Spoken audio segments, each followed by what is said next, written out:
I call the Board of Selectmen's meeting for December 4th, 2017 back to order. We started tonight's meeting in executive session where we talked about some union contract issues, one with the fire department and one with HEA. With that, will you please rise and join me for the Pledge of Allegiance? I pledge allegiance to the flag of the United States of America and to the republic for which it stands, one nation, under God, indivisible, with liberty and justice for all.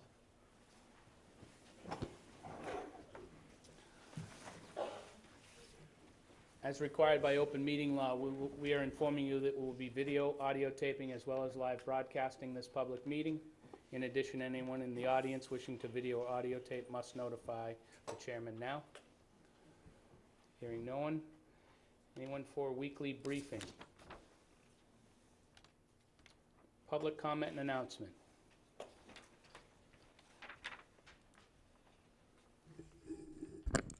Good evening, Cindy Williams, Executive Director of the Harwich Chamber of Commerce. As many of you know, we had our annual Christmas in Harwich this weekend, and it started off with a Friday night stroll. For any of you who were not able to attend, we had a gift this year from our sponsors of the tree lighting with a new Christmas tree. So I know Larry and Michael and Don were there that joined us. So please take a ride by Doan Park. That is sponsored and gifted by the Pilgrim Masonic Lodge. So thank you to them. It was a true community partnership this weekend, and I wanted to give a really big thank you to two women that helped and gave 100% and more this weekend. We added a new event, and then we moved our location to one of our events with the Harwich Cultural Center. So I'd like to publicly thank Carolyn and Erica. Thank you. The open house was a great success, but this was a true collaboration, and their assistance was amazing. Finally, another first was the annual Festival of Trees that benefited the Family Pantry, and you'll see more this week in the Chronicle about that. But I'd like to thank White Flowers and Amy and her fabulous committee. Also, this is a time of year where we should really think about how lucky we are, but think of the people that we should be helping as well. And there is still a big need for toys for the children, especially girls ages 9 and 10. The locations for these drop-offs will be Brooks Park, my office at the Harwich Chamber, and of course the Family Pantry. So if anyone could please help out with that, we'd appreciate it. And thank you, and I hope everyone has a wonderful holiday. Thank you, Cindy. Michael, if I can comment. I don't think I've ever seen Harwichport look so good, look so bright. Yeah. It was just amazing. Good job by all. And I went to a follow-up event, and some people were complaining that it was so busy they could find no place to park. That's a good problem to have when you have an event that is so popular. So, well done. Thank you, Larry. Any other comments from the board? All set. Public comment announcement? Mr. Chairman, one of the best bosses I had, Chief Remillard, used to say, it isn't all about fighting fire. And tonight, Brad Willis just wants to brief you, firefighter paramedic Willis wants to brief you on homeless in the park. Thank you. Good evening. Kind of going along with what was just said. Yeah, you know, the Family Pantry, this is, you know, obviously it's a year-round thing for them, but this is the time of year where we really focus on trying to bring attention to the people in our community who really need help. So as the chief said, Homeless for the Holidays going on for the 3rd year here in Harwich. We're super excited to be part of it. The fire department and the police department both involved. Just a little quick background. This is actually the 16th year that this program's been going on. It was started in Bourne in 2002. It's now spread to 10 locations all across the Cape, with the newest spots this year being in Sandwich, Dennis, and Orleans. So basically every fire department from Orleans all the way to Bourne is involved in this in some way, shape, or manner, with some police departments as well. Just real quick on last year's totals, from the first 2 years actually, we've collected over 5,000 pounds of non-perishable food items, 2,284 toys that we split between the Family Pantry drive and also the Toys for Tots drive in Hyannis. And we're also able to donate $10,500 in cash and gift card donations to the Family Pantry. And really, the gift cards, like the previous speaker said, there's a need for the older children. A lot of times they get left out in these toy drives. You know, so many people go to Toys R Us and just get the stuff for the younger kids. So we have been trying to encourage people to think about the older children if they can. So just here to announce that we'll be there starting on Wednesday at 8 a.m. and for 103 consecutive hours until Sunday at 3 p.m. And we encourage anybody to come by anytime, even if you don't have a donation. If you want to just come by and hang out with us, we'll be there 24 hours a day. So again, thanks to the Board of Selectmen. I'd like to thank Chief Clark, also Chief Gilmet from the Police Department for all their support, and also the DPW, who's done a lot of stuff for us down there as well. And mostly thanks to the townspeople who've come out to you know, donate and give their time to the community. So thank you. Thank you, Brad.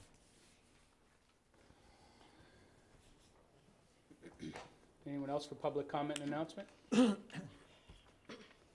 Consent agenda, Larry? Mr. Chair, I move the following consent agenda items. A, approve the minutes of November 13, 2017 executive session. 2, approve the minutes November 20, 2017 executive session.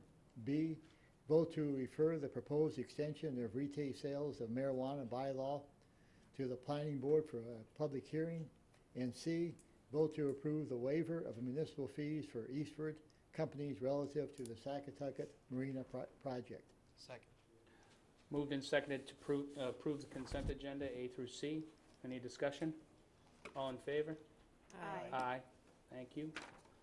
Next up, public hearings and presentations. First up tonight is a public hearing for proposed disposal area fees. Larry? Mr. Chair, I'll open the meeting. The Harwich Board of Selectmen will hold a public meeting on Monday, December 4th, 2017, no earlier than 6:30 p.m. during the regular scheduled meeting.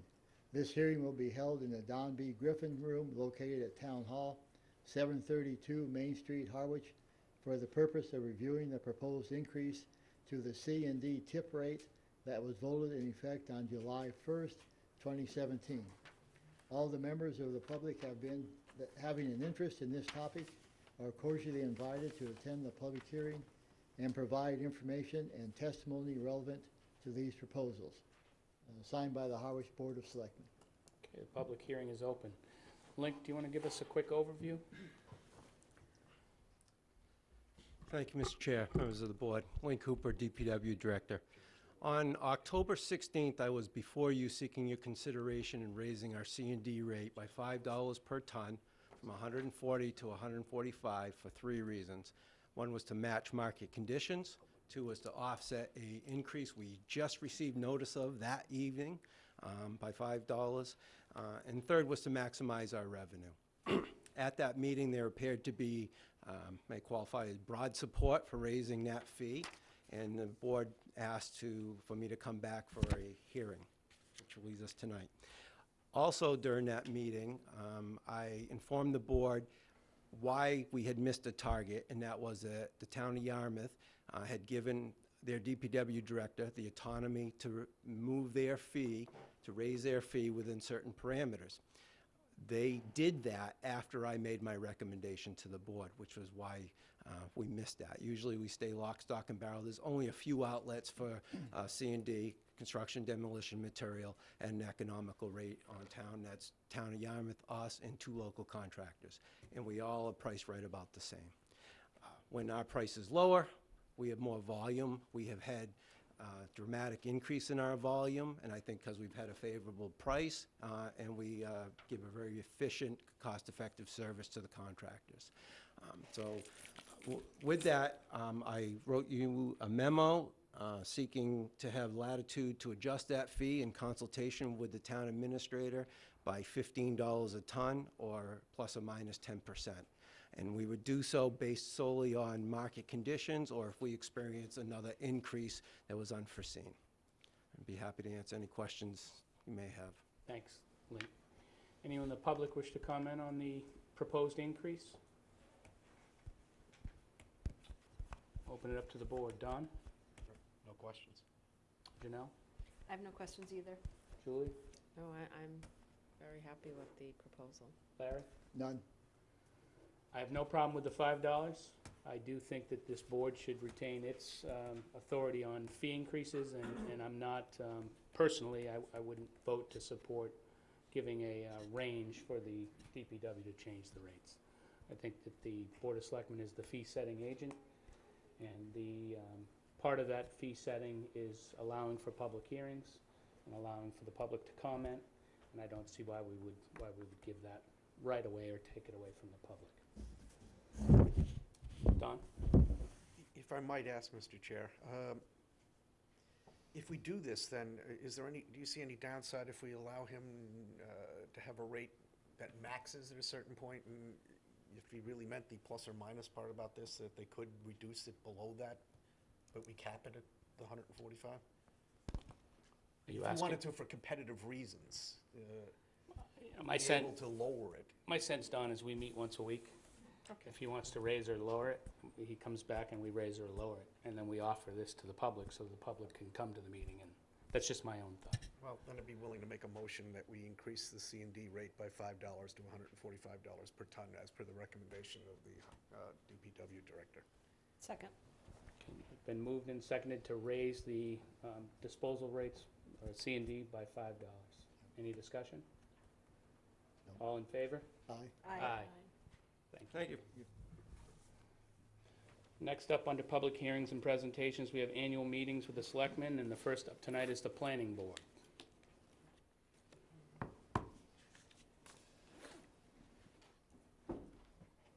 Chairman? You have in front of you the memo. If you have any questions, or you want me to read the whole memo? You've No. already read it, I assume. We have read it. If you have any questions, please feel free to ask. Okay, I'll open up questions from Larry. You have a full plate.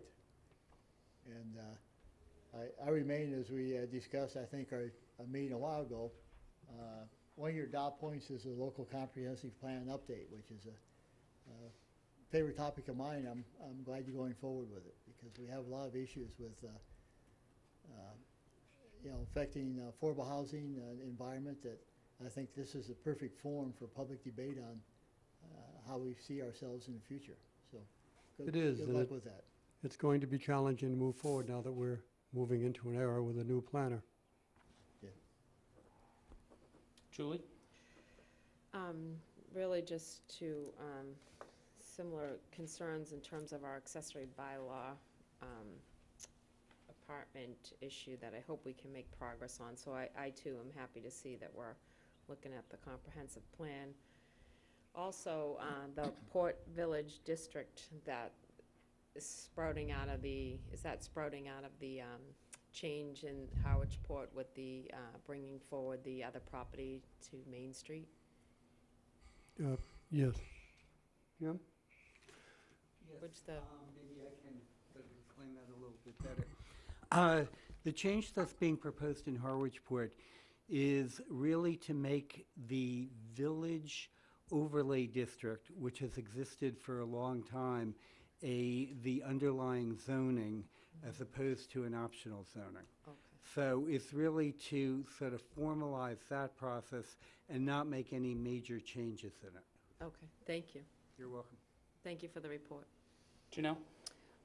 Also in regard to Harwich Port, does the planning board have the authority or the overseement of the parking situation? When I first became selectman, Linda Sabula shared with me a parking study that had been done, which would reconfigure schoolhouse parking lot and add quite a few spaces. Is that under your purview? I wish it was. Maybe we could get some money for it, but To sort of more, if we could, it would be helpful. Now, just to sort of clarify the issue, that study was done under the auspices of the planning department. It was reviewed with the planning board But and there are zoning regulations with regard to the amount of parking. But that study was dealing with sort of the public parking problem and what some potential solutions were, and that was really done under the auspices of the planning department. So you wouldn't have anything to do with that, as you are discussing this new Port Village district? Well, yeah, I mean, basically, we could potentially be making recommendations, yes. Chris? Great. Just on the parking, I was here when we did that. I think Dave Spitz, the former town planner, engaged in that activity. And there were two parts. One was a restriping of the existing parking lot, and the second was to explore a TD Bank arrangement. We were very successful on the TD Bank arrangement and expanded parking, and we never did go back and revisit the restriping. There are some spaces, I don't remember off the top of my head, I want to say like 5 to 10. It wasn't a huge number by reconfiguring the parking. But that's something I think administratively we can just look at, and if it makes sense to do, then we can just restripe the parking lot. Right. And certainly in the comprehensive planning process, parking and all transportation issues would be considered and would be reviewed, and there would be recommendations that would be made. Thank you. Thank you. Anything further, Jim? No, that's Don? Thank you, Mr. Chair. Revisiting the Village Commercial Overlay District, I was on the planning board when they did that, and actually Mr. Hart, sitting way in the back, was also on that after I left. Knowing what the hearings were about and everything, I understand the conversion from it being a suggestion to it being a mandatory thing, but one of the impetuses was the Cumberland Farms project. All I can say is that with regard to gas stations, we never really intended for the pumps to be behind the buildings. There was never a discussion about that. And I know a lot of people over the last few years when that project was actually brought forth were concerned at later hours in the dark trying to pump gas from the back of a building. So it's just a comment that you may want to at least look at that one aspect of the plan if it becomes mandatory. Yes, and again, just to sort of clarify on that issue, there was never a serious attempt to require that the pumps be behind the building. I think the issue that we were trying to deal with is that the Village Overlay District sort of indicates bringing the buildings towards the street. And so the potential solution that was being reviewed at that time was putting the pumps alongside the building with still having direct access to the street, and not having the pumps behind the building, because we did realize the public safety issue related with that. Okay. The comment was only about if you make it Yeah, mandatory. that's fine. Thank you. Sure. Julie? Can I just ask, in terms of the village district, does that end down towards Snow Inn Road? Where does that end? I'm not exactly sure of the exact determination, but it doesn't go too much further than Bank Street. So it may be around Snow Inn Road. That may be accurate. But again, there was a plan that was recently developed, and if it hasn't already been submitted to the Board of Selectmen, we certainly can submit that plan to the Board of Selectmen. Okay. And just for clarification for the public, this is a proposal. This is not anything more than a proposal at this point. Correct. That's Thank you. correct, Mike. And we wanted it to be reviewed by the Board of Selectmen before it went any further. Like all zoning changes, would have to go through a full public hearing and public input process. And eventually, if it got through that process and was approved by the planning board, would have to go in front of town meeting and be aired at town meeting and approved by town meeting. Thank So you. this is just the very beginning of that process. Thank you. And I have nothing, just thank you to the planning board. You guys do a great job, and thanks for your patience, Chairman, while we figure out dates and appointments. Okay. Thank you. Next up is the Zoning Board of Appeals. Good evening, Dave Ryer, Chairman. You have the report, a few changes for the first time. I think I've been on the board now 9 years. For the first time in 9 years, you'll see we had a full 10 members. Unfortunately, one of our regular members resigned this morning, so we now have one vacancy. So I sent an email to Mr. Ballantyne. I'm recommending that one of our associate members, Al Donahue, be moved up. Okay. Our philosophy is to move up the longest-serving associate member. I think it's good for morale. We keep the associate members interested. We do let them vote on the cases. We sort of alternate, so they're part of it. And I think Al Donahue would be a good member. He's got great attendance. The other changes, we updated the numbers, and I'll leave this with the board, to include the numbers from last Wednesday's hearing. So there's a slight change from some of the numbers that you see in front of you. This past year, we heard 38 cases. We granted 28 special permits, denied 1, granted 3 variances, denied 1, and we had 2 variance requests withdrawn without prejudice. That's because they were not going to be granted. We let the applicants poll the board if they want to get a sense of what the members are thinking about, and that then gives them the opportunity to withdraw without prejudice, and we'll waive the fee if they want to come back within 9 or 12 months. But it gives them a chance to rework the plans with their engineers, architects. If they have an attorney, talk to the attorney, and come back with a plan that the board hopefully will approve. We had 2 applications to actually overturn the decision of the building commissioner. One, I guess you could say we overturned the decision. We actually granted a variance to that applicant. It was a small height variance. I think it was 6 inches, and we did it reluctantly, not because of the 6 inches, because we thought the applicant had really taken advantage and not done his homework, even though he was a builder, but we did grant it. The other one that was denied was, the other one was upheld this past Wednesday. That was the building commissioner's decision that the sand pit operating out off of Deleuze Way, off of Queen Anne Road, was operating without proper authority.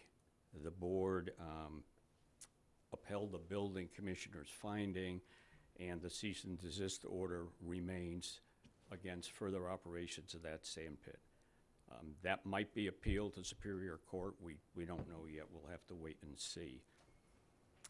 The thing of most interest this year was the 40B that we had from Habitat for Humanity down at 9397 Route 28.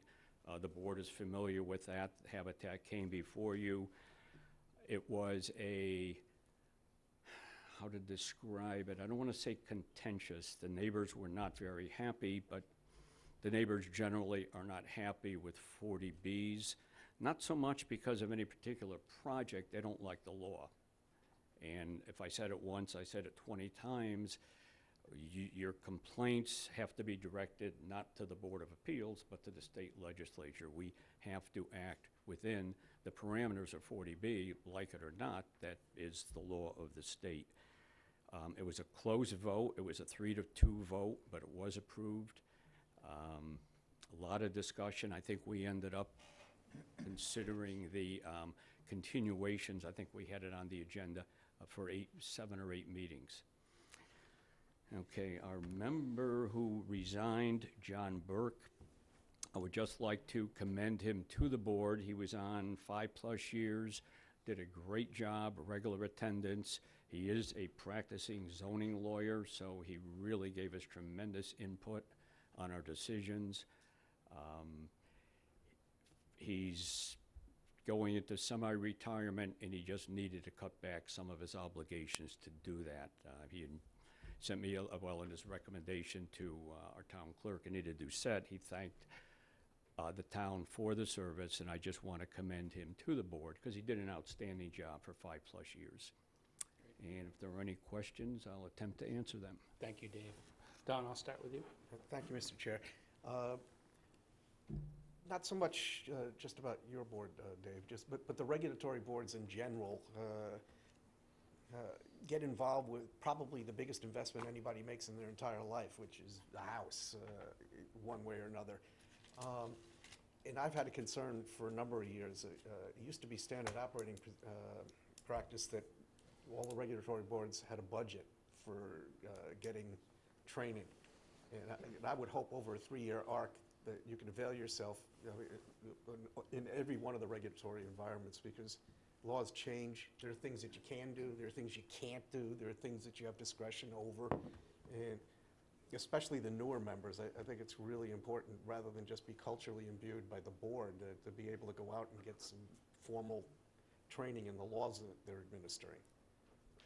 We do circulate, it comes out, I think, probably once a year. It's a list of training sessions. We do circulate it. Unfortunately, most of the sessions really are geared toward planning boards, not boards of appeal. When you look at them, very few of them really apply to what we do.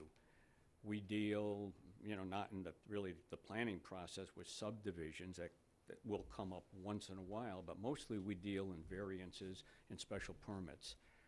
Most of our special permits are for non-conforming cases. The planning board deals with, I think, I don't want to speak for them, I believe they deal, though, with the bulk of the special permit applications. But if it's a non-conforming lot or structure, they do have to come by law to the Board of Appeals.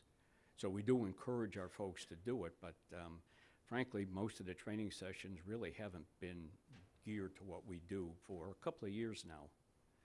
Well, in your own, Mr. Chair, in your own particular circumstances, the reason I'm pitching this is there were workshops that were put on by HAC recently, and that's the one boutique area of what you do that, you know, you may go a year or two without any hearings, and then all of a sudden a 40B or two come up.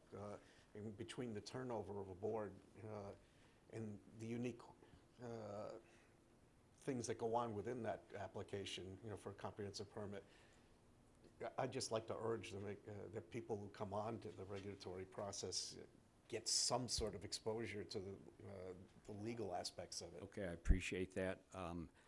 Before the 40B, I did prepare a care package for our new members so they would have some sense of it, because it's pretty complicated, 40B. I think in the 9 years, this is probably the 5th one we've had, and they do take a fair amount of effort and thought. And I think when the neighbors went away, I'm happy to say, they weren't really happy the project was approved, but they thought they got more than a fair hearing. I gave them pretty wide discretion to speak at the different actual public hearings where people participated, not the continuations, of course. And they would, I think we went about 3 hours per session. So everybody was permitted until I got to the point where I finally would have to say, I only want to hear something that hasn't been already said. If you have something new, then please share it with us, but, you know, we need to move ahead with the process. So I did send them, and I also had made up a, I don't know what you call it, a little narrative that I read to the public at the start of the public hearing so that they could appreciate the parameters that our board was operating under. Because they never like 40B. I mean, that's a given. People don't like 40B, but that's what we have to operate under. And to that end, because I was going to say something about that, I sat through all those hearings, and I thought you did a terrific, fair-minded job of very contentious circumstance. Well, I think it's important for the town to let the people speak on this, because people don't like a 40B. I think it was a very good project. I voted in favor of it. I think Habitat always does a very good project. The way, it's almost impossible for the town to deny a 40B and win a litigation if it follows on. So my theory on these things is I listen to the neighbors, I look at what's proposed, and I like to come up with reasonable conditions, because we are allowed to impose them. And Habitat on past projects has been very, very receptive to this. So for example, I wanted, one of the big concerns is the folks in that West Harwich area want to form a historic district. and they were concerned about the size of these Habitat houses, which are gonna be much smaller. You know, those captain's houses are huge down there. So I made Habitat agree as a condition to give us a couple of landscaping plans where they would block off, not completely, but tone down the visual aspect of the subdivision sitting back there behind, you know, from 28. One of the neighbors that's adjacent to it, they have to do some clearing for their septic. He was concerned. So I asked them to come up with a plan, which they brought in, and let the neighbor take a look at it, and he was happy with it, to give him some screening and privacy. So I do try to put reasonable conditions on that will satisfy the neighbors, as well as giving them some hearing, and I think they appreciate that. They can see the board is working with them. Thank you, Dave. Janelle? I don't have anything, thank you. Julie? Just the mention of the various programs, just wondering, and I should have asked the planning board this too, did anyone attend the Cape Housing Institute that went on for the was it 6 weeks or anything? 6. 6 weeks. It seemed like 8. So I'm just wondering, only because there was a lot of useful information, and so with Ally gone, we should share that information. Yeah. I mean, I think you would. Yeah, I don't think anyone from our board attended. Okay, so we'll share that info, because there was a lot of good information for both planning and zoning. Okay, I'll make one comment, because we have planning here. I had just said to Ally before she left, looking at the accessory apartments, we've had maybe 5 or 6 come before us over the years, because they were non-conforming, so they needed to come in to the board, and not a single one was for rental. They were all for relatives. So I don't, you know, I mean, it's up to the planning department to come up with something, but I think you need not to just tweak our existing accessory apartment bylaw. I think you need to take another look, because the folks that came before us, they were not interested in renting. It was really for their family members, extended family members to come. Thank you. I think that you're right. I think we need to tweak that, because. This is the revised report, so. Thank you. Yeah, give it to Administrator, thank you. Chris, you had a comment? Or was Yeah, it I was just gonna say, we do have all the material. I think staff-wise, myself, the assistant, and then Ally went, but with Ally departing, Right. it's Chatham's benefit, not necessarily Harwich's. But we can certainly provide that information to you and make sure that you have that. Thank you. And that was free of charge Right. for It folks. was useful. Larry? No, I agree. Good job, Dave. It was good meeting. I want to tailgate on Don's training comment, because I'm more familiar maybe with conservation, where they do have an annual training session at Holy Cross. But it would be, I think, short money to provide some in-house training. If we have to hire a consultant for a half day on the boards to catch up, and I'd recommend we explore that. Chris? Yeah, actually, I jotted down a note. I think one of the things I've seen in the past is we have KP Law will obviously do a lot of these trainings, and sometimes having them come out as part of a meeting and spend a half hour and just, you know, or an off-night session, to have them kind of walk through an update of the legal changes and precedents that have been established over the last year. I think that is worthwhile to have them come out and have that as an opportunity for the board, because, you know, conservation has an organized system. A lot of these other agencies have it, and ZBA doesn't generally have it, but we can certainly do that. If I may, let me suggest, before we automatically contact KP Law, let's poll each of the boards and see what they think would be of most interest. Because maybe it's not KP Law, maybe it's a planning consultant. I think just get that input, and then we can direct it, because they may have different opinions. Larry will put that poll together and we'll get it out to the committees. Dave, thank you very much. You Thank guys you. had a couple of hard cases this year, so thank you. Next up, Board of Health. Get that, Larry? I did, yeah. I'll be quiet. Good evening. Good evening. I want to start out by thanking this Board of Selectmen. During this past year, the Board of Health finally achieved a full complement of 5 members after 2 years of vacancies. Having said that, longtime member Dr. Robert Inslee resigned recently, leaving the Board of Health yet again with another vacancy. All current members have been sworn in and have taken their state ethics course. There are no recurrent absences, and all meetings are posted and advertised in accordance with the open meeting law, and meeting minutes are voted and available to the public for the past meetings. The past year has been challenging for the Board of Health. On the personal side, there have been a complete turnover of board members, save myself, during the past several years, with many knowledgeable longtime members either retiring or not being reappointed. I am the last of the long-serving members, and this is my first year as chair. Likewise, longtime Health Director Paula Champagne, who provided technical support to the board, retired this past summer after 30 years of service, and I want to publicly thank her for the many years of tireless advocacy in the field of public health. We appreciated the promotion of Megan Eldridge as the new director, as it allowed for some measure of stability as we move forward. Looking back at the past year, the Board of Health updated our tobacco control regulations to include the change in legal age of sales from 18 to 21. We held public hearings about a continued problem in Harwich with the operation of piggeries. Our final action was to declare piggeries to be a noisome trade. We updated our fee schedule to be more in line with today's expenses. We went live with online permit applications for real estate transfer inspections and trench percolation test applications, saving the public a lot of time in the process. Looking to the new year, we are focusing on exploring more prevention and wellness programs town-wide. This would include healthy food access, healthy living, reducing obesity, diabetes, high blood pressure, and other lifestyle challenges. Creating an awareness of the opioid addiction crisis as it relates to Harwich and taking steps towards prevention, and revamping regulations that are outdated.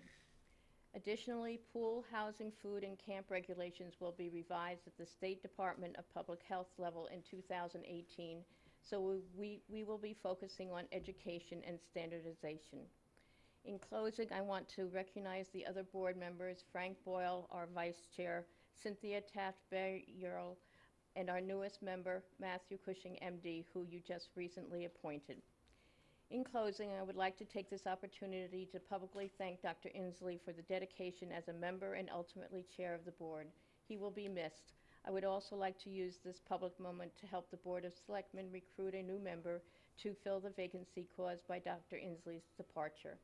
If anyone is watching this meeting and would like to give back their time and knowledge to the town of Harwich, please consider filling out a Citizens Committee vacancy form. Finally, it has been an honor serving the town of Harwich this past year. Thank you very much, Pam. Julie, I'll start with you. I don't have any questions, but thank you very much for your report, and I know it's been kind of a tumultuous time, so I appreciate all your effort. Larry? No, thank you for an excellent report. I think we've had 3 regulatory agencies and boards that shows how critical our committees are to town function. My comment is a related report by the health director that came up, I think, at the last Board of Health meeting is the Excella issues that I know we've been working on for some time, but it's been a problem that they're trying desperately to get after. And I bring it up because, Chris, I wonder, through you, Mike, is appropriate to bring that to your manager's town administrator, Cape Wide, to bring this issue, because apparently it's much bigger than Harwich. I understand some of the issues, people trying to pay invoices and not going through correctly and causing confusion and not a positive impact on our community. And they're handling it well. They're working hard at it, but it seems like it's broader than Harwich is the message I'm getting. We've actually gone to other towns, and they have helped us, correct, with some of the problems. Right. And I just wonder if we need more muscle on that, maybe through the town administrators. I've been a little negligent about bringing this up to the board, but obviously Acela has been a challenging software to put into place. And there are 4 towns on the Cape that have elements of Acela. So us, Yarmouth, Chatham, and Provincetown. And we have formed a group, so all four of us have got together, the administrators with more the IT professionals. I think I'm the only administrator that's been sitting at this table at these meetings. But we did have the commission came out at our last meeting. We try to do regional meetings and work within ourselves to solve some of these problems. Yarmouth has some pretty good computer brain power, if you would. So we did get a commitment from the commission to continue to provide support and to work in a positive direction. So maybe we will come in and do an update. I wouldn't mind having this Board of Selectmen at some point. The commission was talking about maybe helping. They had a staffer and the staffer went away. So reinstituting that and getting us some software support is crucial to that continuing. So having this board write a letter of support when that budget effort comes up in December or January would be helpful. Thank you, Chris. Julie? So, Chris, do you know how many other towns off Cape use Acela? Is that a popular software? I don't, there are several towns, they tend to, at least in my conversations, they have the Commonwealth of Mass. And they have, I think, the city of Worcester, so they have some big clients. I think part of our problem is we are a small client in kind of a bigger C. And operationally, how they function, they've actually been bought, I think in the short time I've been here, they've been bought twice. So originally it was more of a local endeavor, or they bought a local company, and now I think they're based out of California. So it's been, I guess it happens, it's been gobbled up, and, who we need to go to and how we need to get help. That's why we're working amongst ourselves, and to have the county help us, I think is probably the best avenue. And that's my point exactly, muscle up with as big as goes you can, whether the county takes the lead. We want to look big in this case. Janelle? Pam, I'm particularly interested in the year coming with the exploring prevention and wellness programs, and then also the opioid addiction crisis. So my question is, what about reaching out to the younger population, both school-age children and high schoolers? Does your board have any kind of liaison with Monomoy Regional School District? They have a new wellness committee. And do you have kind of an outreach plan at this point, or is this right now a nebulous idea? I can't answer that because I'm not sure. I don't think we have anything with the Monomoy School District, but I could bring that to the attention of Megan. Chris? I don't want to keep saying I'm negligent because there's a lot going on and it's just tough to update. I know that Paula, when she was on before, was a member of the Cape Cod Municipal Health Group Wellness Committee. So there were a lot of specific activities that were directed more so for the employees of the town and not generally for the town in a larger sense. So there have been some wellness efforts. I'm trying to think, I know Monomoy is a member of Cape Cod Municipal Health Group. I just don't recall if there's anyone from their board that's actually on that wellness committee as well. But they have been an active participant in wellness efforts in terms of the employees for the town. I think that they're also looking at reaching the children as well. So I would love to see kind of an effort being made by the Board of Health also to reach the younger population, because that's where it all starts, really. Right. Thanks. Don? For the record, I am not going to be sleeping in the car in the driveway tonight, so that being said, I think Mrs. Howell is doing a terrific job. And that's all I have to say. I'd make him sleep in the car. But thank you very much for all you do. Okay, new business. Saquatucket Landside Project, DPW responsibilities and costs associated with the project. I put this in more as an informational piece, but certainly will entertain any questions. Last week we had the harbor project before us, and the DPW responsibility to that part was not in the packet, so Chris put it in for this week. Chris? Yeah, I'll do a quick overview, and then Mr. Hooper is here for any more specific questions. I had alluded to at the last meeting, or whatever that meeting was, that we just had the discussion about the contract award And one of the things that I had indicated was that we would do in-house the Downey property, the former Downey property parking. So the image that you have in front of you is the Downey property with the arrow north. And you can see the parking field. I think we have actually that's the building that will be the garage. That was part of the award that the board made to go ahead with the project. The parking is basically, you can see here, and this area here is in order to try to avoid a lot of subsurface penetrations.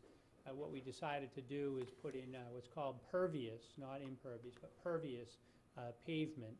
So this stretch acts as basically, instead of having catch basins and putting structures underground, things will flow into this area and then goes into the ground from there. So that's pervious.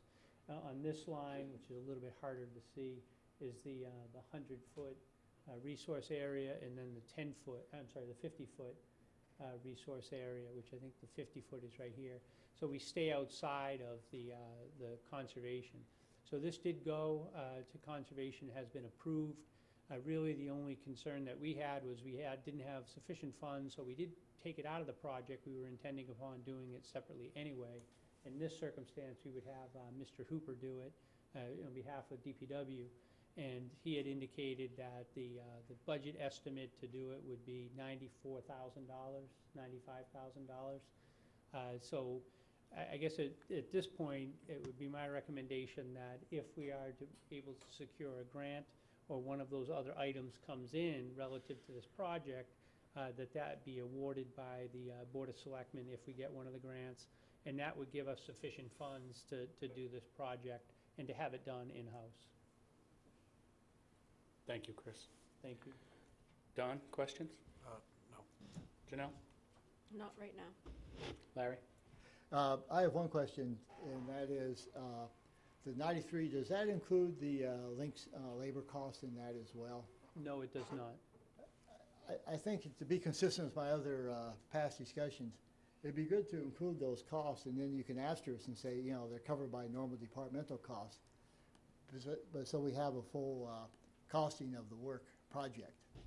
Yeah, I think if it's just for accounting purposes, I don't think that's a big issue to put that labor in there. We've done that on other projects. And then we'll know. Yeah, that's fine. I'm for the project, but I just want to have the cost revenue side. Julie? I don't have any questions.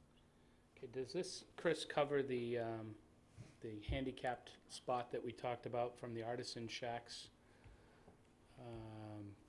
We talked about stone dust and the boardwalks were removed. John, do you have that answer? Is that in this scope of work, or is this just the parking lot? Mr. Chairman, members of the board, John Rendon, Harbor Master, that is not part of this. That's part of the base bid project. Okay. Part of what was awarded to Eastward. Yes. I guess a follow-up question on that, Chris, which you'll have to bring back is, we've gone down this stone dust path before, and I know that there was certain things eliminated from this project to make it work. Behind the community center, we put stone dust, and then we had to revisit pretty immediately, putting pavement down because it wasn't ADA compliant.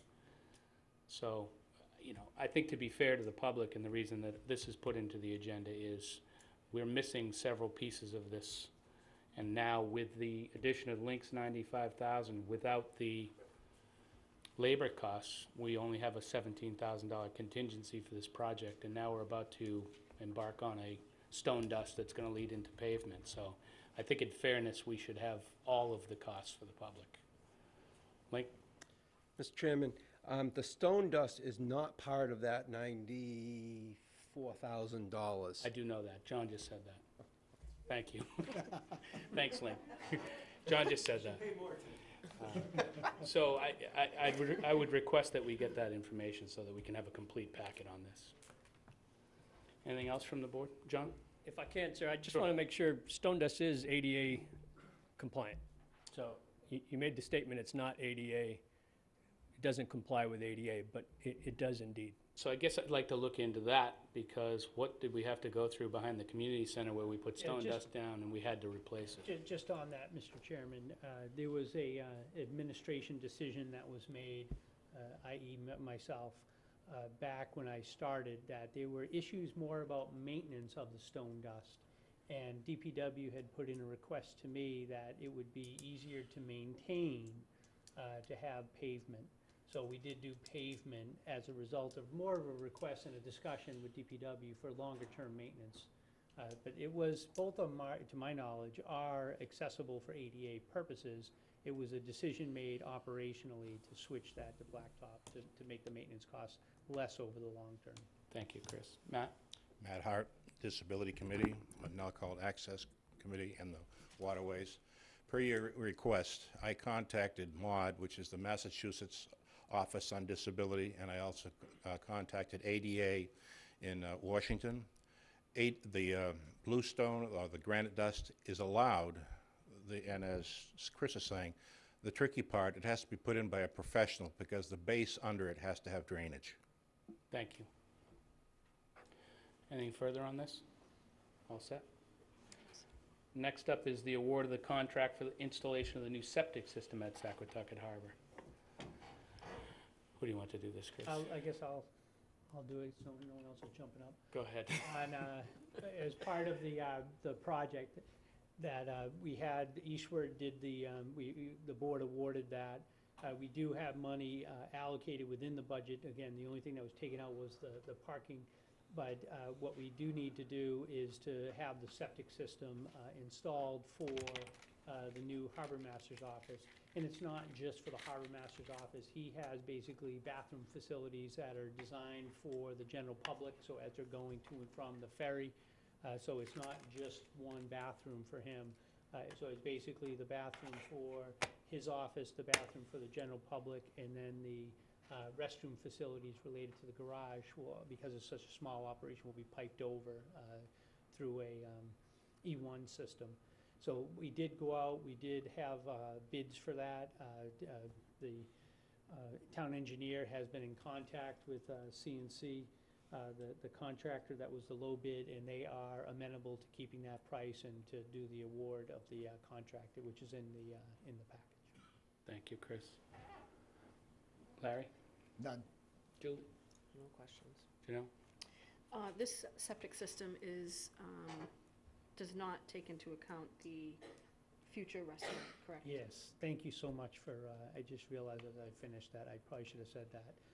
If we are gonna do a restaurant, which I do think it would be good to have a board topic and talk about that, what the allocation would be for that, and I think I have said this in the past publicly, so I'll just reiterate it, that the restaurant would include their own septic system, and then also the boardwalk area that would go in front of it, because that was taken out of the other project.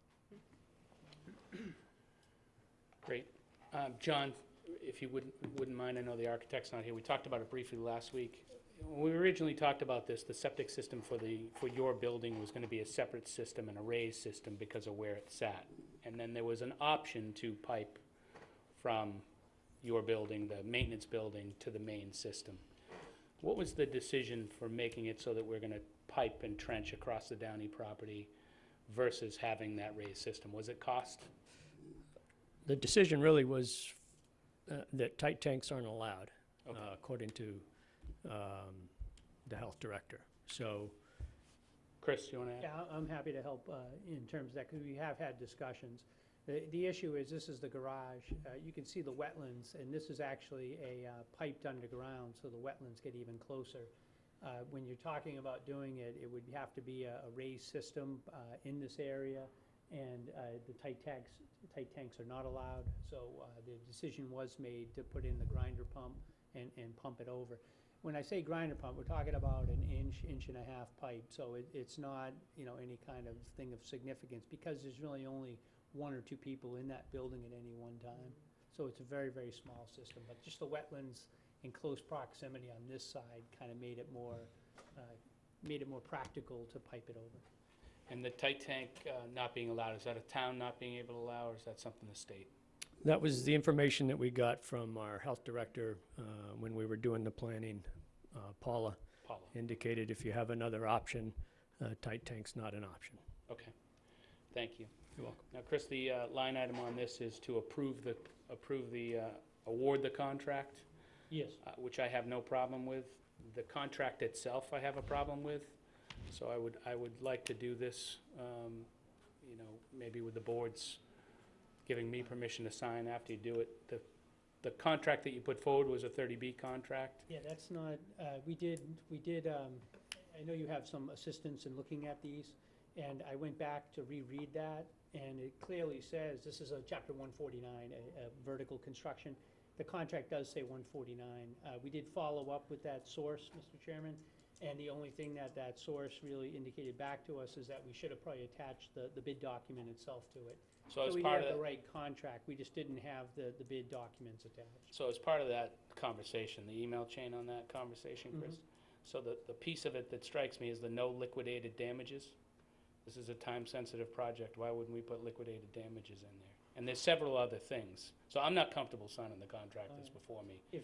If you wanna, if the majority of the board votes, or you know, if you vote and then we make a few minor revisions to the contract, then I'm fine with doing that. We'll get that squared away. Well, then we move that we award the contract for Sagatucket Harbor to, is it CNC? CC. CC, contingent on chairman's review of the contract with the town administrator, At an amount of In the amount of 239. in the amount of $239. Second. Don seconded it. Any discussion? Don? Yeah, I thought I used up my time allotment earlier because you skipped over. Been the- pretty good tonight, actually. I do want to make one comment about Mr. Caffarelli's memo. It's not often where I'm looking for advice, I get a double negative, where I can't see any reason why you wouldn't. I'd kind of like, if we're asking for recommendations, to have somebody say, I do recommend you do this, or I don't recommend you do this. Any other discussion? All in favor? Aye. Aye. Thank you. Next up, approved private plow rates, recommendation of the DPW director. The plow rates are in there. Link, I think your explanation in writing was great, unless any of the board has any questions. Don, any questions on this? Janelle? No questions. Julie? Nope. Larry? Can I get a motion? Mr. Chair, I move that we approve the Sit down, Link. private plow rates proposed by Lynn Cooper, Director, DPW. Second. And, do you want to say anything? No, it's fine. Moved and seconded to approve the recommendation on plow rates. Any discussion? All in favor? Aye. Aye. Aye. Do you want to add anything, Link? Under normal brief. circumstances, I'd get myself a seat real quick. I'd just like to, for the folks at home, our private plow contractors, of which we hire about 30 of them each, have not had a raise in rates since 2012. I did the analysis of all our surrounding communities, and we are $20 to $35 per hour below what our neighbors are paying these contractors. And I think voting this tonight signifies to those contractors that we value their efforts. Thank you. Thank you, Link. Next up, request for lights at the Senio Baldwin Little League field. So this I put on, we were approached by the Little League, and the request was really, who do we talk to about exploring putting lights at the Senio Baldwin field, which for the public is in front of the high school. Chris, we would have to be the applicant to the building department. I mean, there's a certain process they'd file, but can they, I guess the question to the board is, can they use us as the landlord of the property? Yeah, we, I hate to say this, we went to look for the information on the original arrangement, and we have not been able to locate it in the office. So It appears that the town, the selectmen may have given a lease to Little League to do work on that field. I think in the time that I've been here, maybe Larry can help remind me, I think they came to us about building the parking lot, and the board did give approval. I think my suggestion would be on this topic is, have them proceed to put together a lighting plan, have the board approve it, because if we're giving them a lease, obviously the land underneath is obviously the town's, and then you guys approve it, and then it would be a town project for the purposes of asking for fee waivers and things of that nature. Okay. But I think if they can proceed to submit what they want to do for lights, I think we need to be a little bit sensitive. There's not a lot of neighbors in that area, but there are some neighbors. I would imagine part of it would be a building certified letters, I would think. We want to make sure that, yeah, we keep the lights from not intruding too much into the neighborhood, directional lights as much as we can. Don? Well, thank you, Mr. Chair. That's the line that I was going to take. I would feel a lot more comfortable if we did this with a public hearing, because we built the field behind the community center, promising the neighbors there, you're not going to see any lights. If these things, it's not just the abutter. I mean, you start raising the ambient light level at night, it just goes up pretty much everywhere within blocks. So, Well, for lighting like that, there would be a public hearing. They would have to Okay. go through the whole building process. well, I just wanted to assure everybody that that's what we're going to do. Janelle? I have nothing. Julie? No, nothing. Larry? Nothing more. And there is no agreement, Chris. It was a handshake agreement. They're going to put some things down on paper and request a meeting with us where we can talk about a more formal agreement. But a past Board of Selectmen just made a handshake agreement with them, and they're maintaining it and using it. So Okay. I spoke to them, and they're going to put their thoughts together and schedule a meeting with us. Anything else on that? No, All all set? set, thank you. Great. All right. Parameters for selectmen appointees to the Community Preservation Committee. Janelle and Don both spoke of this or 2 meetings ago. So I will open it up to whichever one wants to start. I don't have anything prepared, except it just struck me when I was reading over that packet of information that night, that there were too many, Housing? no, just too many, too much of the CPC was actually people serving on the committees who are applying for the grants. So I just feel like the selectmen appointees should really be neutral people from the community. That's really all I have to say about that. Don? And I understand where Janelle's coming from with that. To be honest with you, that is the problem in the way we accepted the CPC originally, too, is people got a seat at the table, and which, on the plus side, everybody thought was a positive thing, because then there'd be advocacy that could balance out. But on the negative side, you're right, it's kind of like having a lot of FinCom members in the Capital Outlay Committee. How many bites of the same apple do you want to have? So I don't know that we need a regulation for that, but I think we need to promise ourselves that we're going to spread it around a bit. Chris? I wasn't gonna weigh in, but, you guys send me to CPC, and I went last week. I think I'm going the next 2 weeks to present. And I think it was one of the other towns that the selectmen members were actually board members. So to the point about having neutral people. Orleans is. I think it was Orleans, thank you. Instead of having neutral people, I think that I'll say this again, as a government agency, when tax dollars are giving for an intended purpose, they should be spent for that intended purpose. And in some cases, the purpose, for whatever reason, the applications haven't been, fully vetted, or they don't believe that they're fully qualified, they haven't been approved. And, I think that the problem is, if we seek for perfection, we're never gonna make progress. And I think it's important that there be people on there that are advocates for those public purposes that those tax dollars are raised. There are more tax dollars given to CPC in a year than is given to administration to balance the entire budget. And to have that money sit and sit and sit is just, in my opinion, wrong. And something should be done to find a way to spend those dollars, again, in accordance with when those monies were appropriated.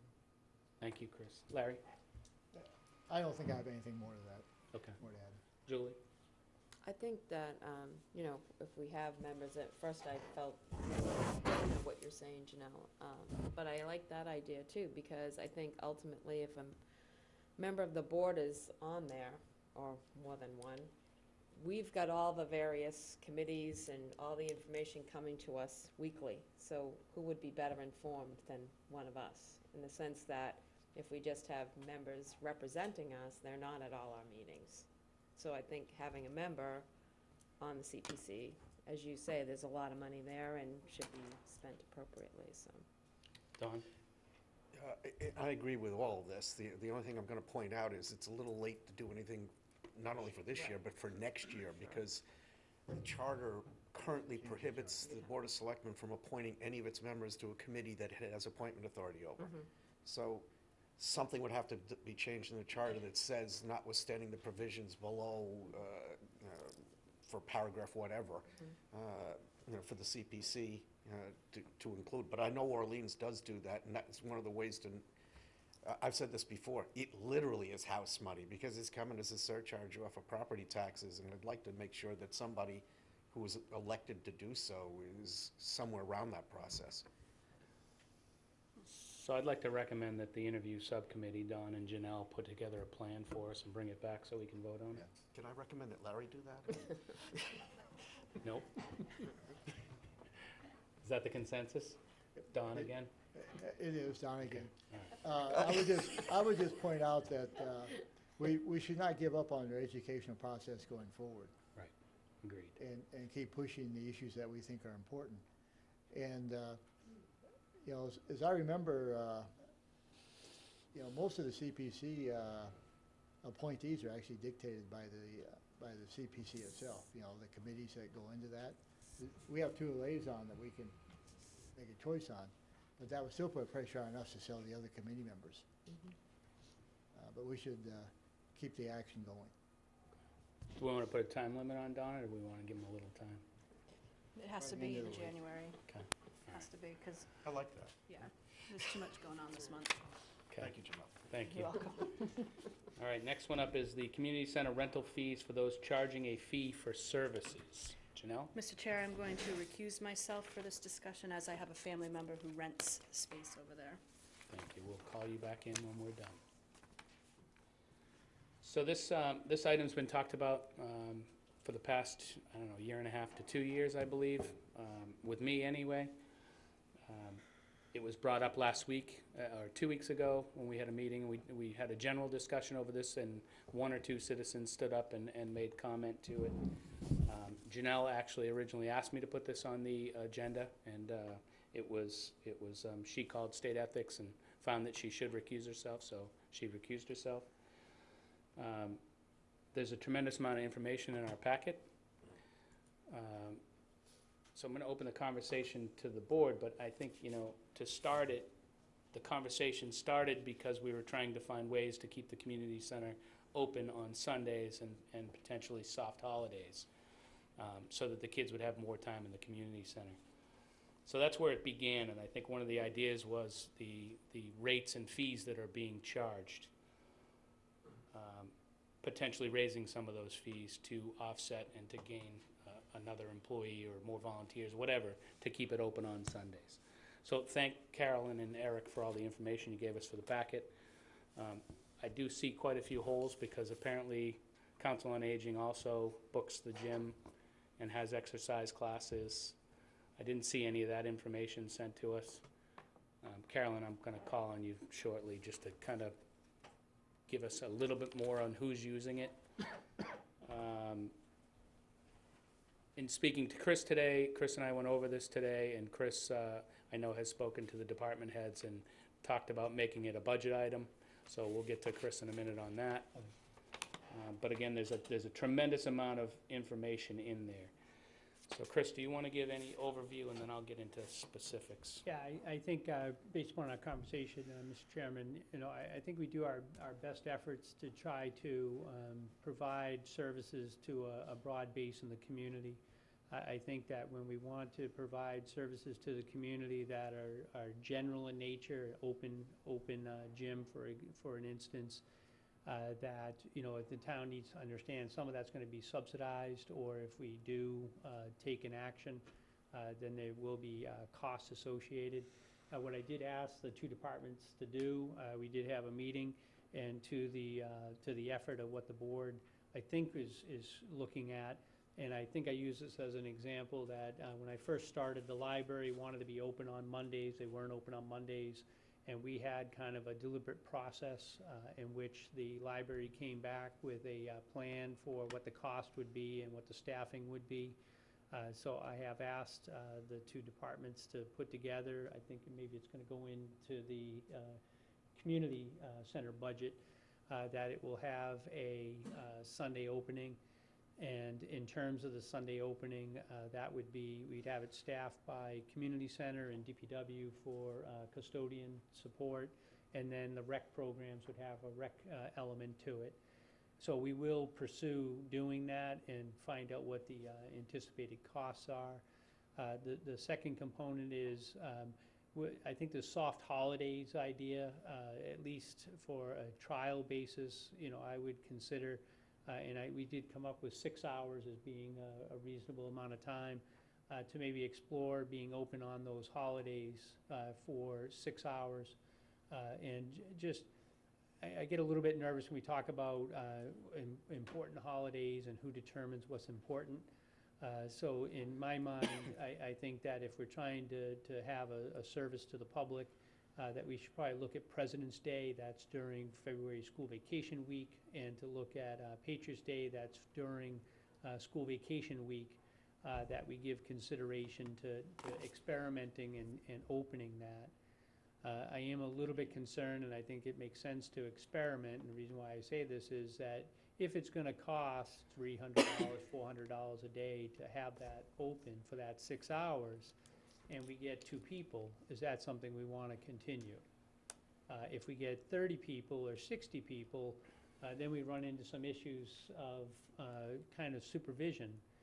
Turning a multi-million-dollar building over to the youth of America is something that's, we need to make sure we have some attention to who's in that building. And if it is a successful program, if it does go well, then I think we can figure out a way to make it work. And I think to your point, Mr. Chairman, in our discussion, which I think is a good one, I think there's 2 issues. Do we want to have the building open for general public, and do we want to have the building open for programs? So we certainly do have some programs that people could come in and rent the building, a soccer program or things of that nature, that we already have that arrangement with. But if the board's mission is to open it for the general public, then I think we need to figure out a way to fund the general public kind of going in on a just kind of a open basis, versus if we want to just get the facility used on a Sunday because there's a dire need for gym space and things like that. But we're a little concerned from staff conversation that we do need downtime to clean the building, to do service on it. But we will put together a budget expectation and have a more detailed discussion as part of the budget cycle. And we will keep it as minimal as we can, but to also keep it as the facility safe and people that use the facility safe. Thank you, Chris.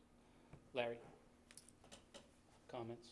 A lot of information, which I struggle to try to put together in an overall picture of what's happening, in terms of overall use and revenue and expenses. For instance, I'm not sure Carolyn what's included in the expense side of things.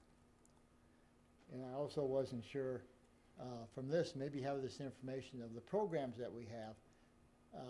How does that, what those people are charging, how does that compare to what they can charge at other locations? In other words, how good are we competitive? Do they see us being competitive in what they can charge? The other just short point I'll make is I noticed that Twirl uses a lot of volunteers and have a plan of, in the packet you gave us, it was, I think, 1 volunteer per 13 kids. How much? It's usually 1 employee per 13. 1 employee for 13 kids. Okay, but weren't they using volunteers as well? Well, I think just, The point I'm making is there a way that we can use volunteers to help out on the supervision with kids? If you can, Eric, can you just get up to the mic? Sure. Thank you. I think there are some issues in terms of that. Certainly collective bargaining wise, we have to be careful about how we rearrange staffing.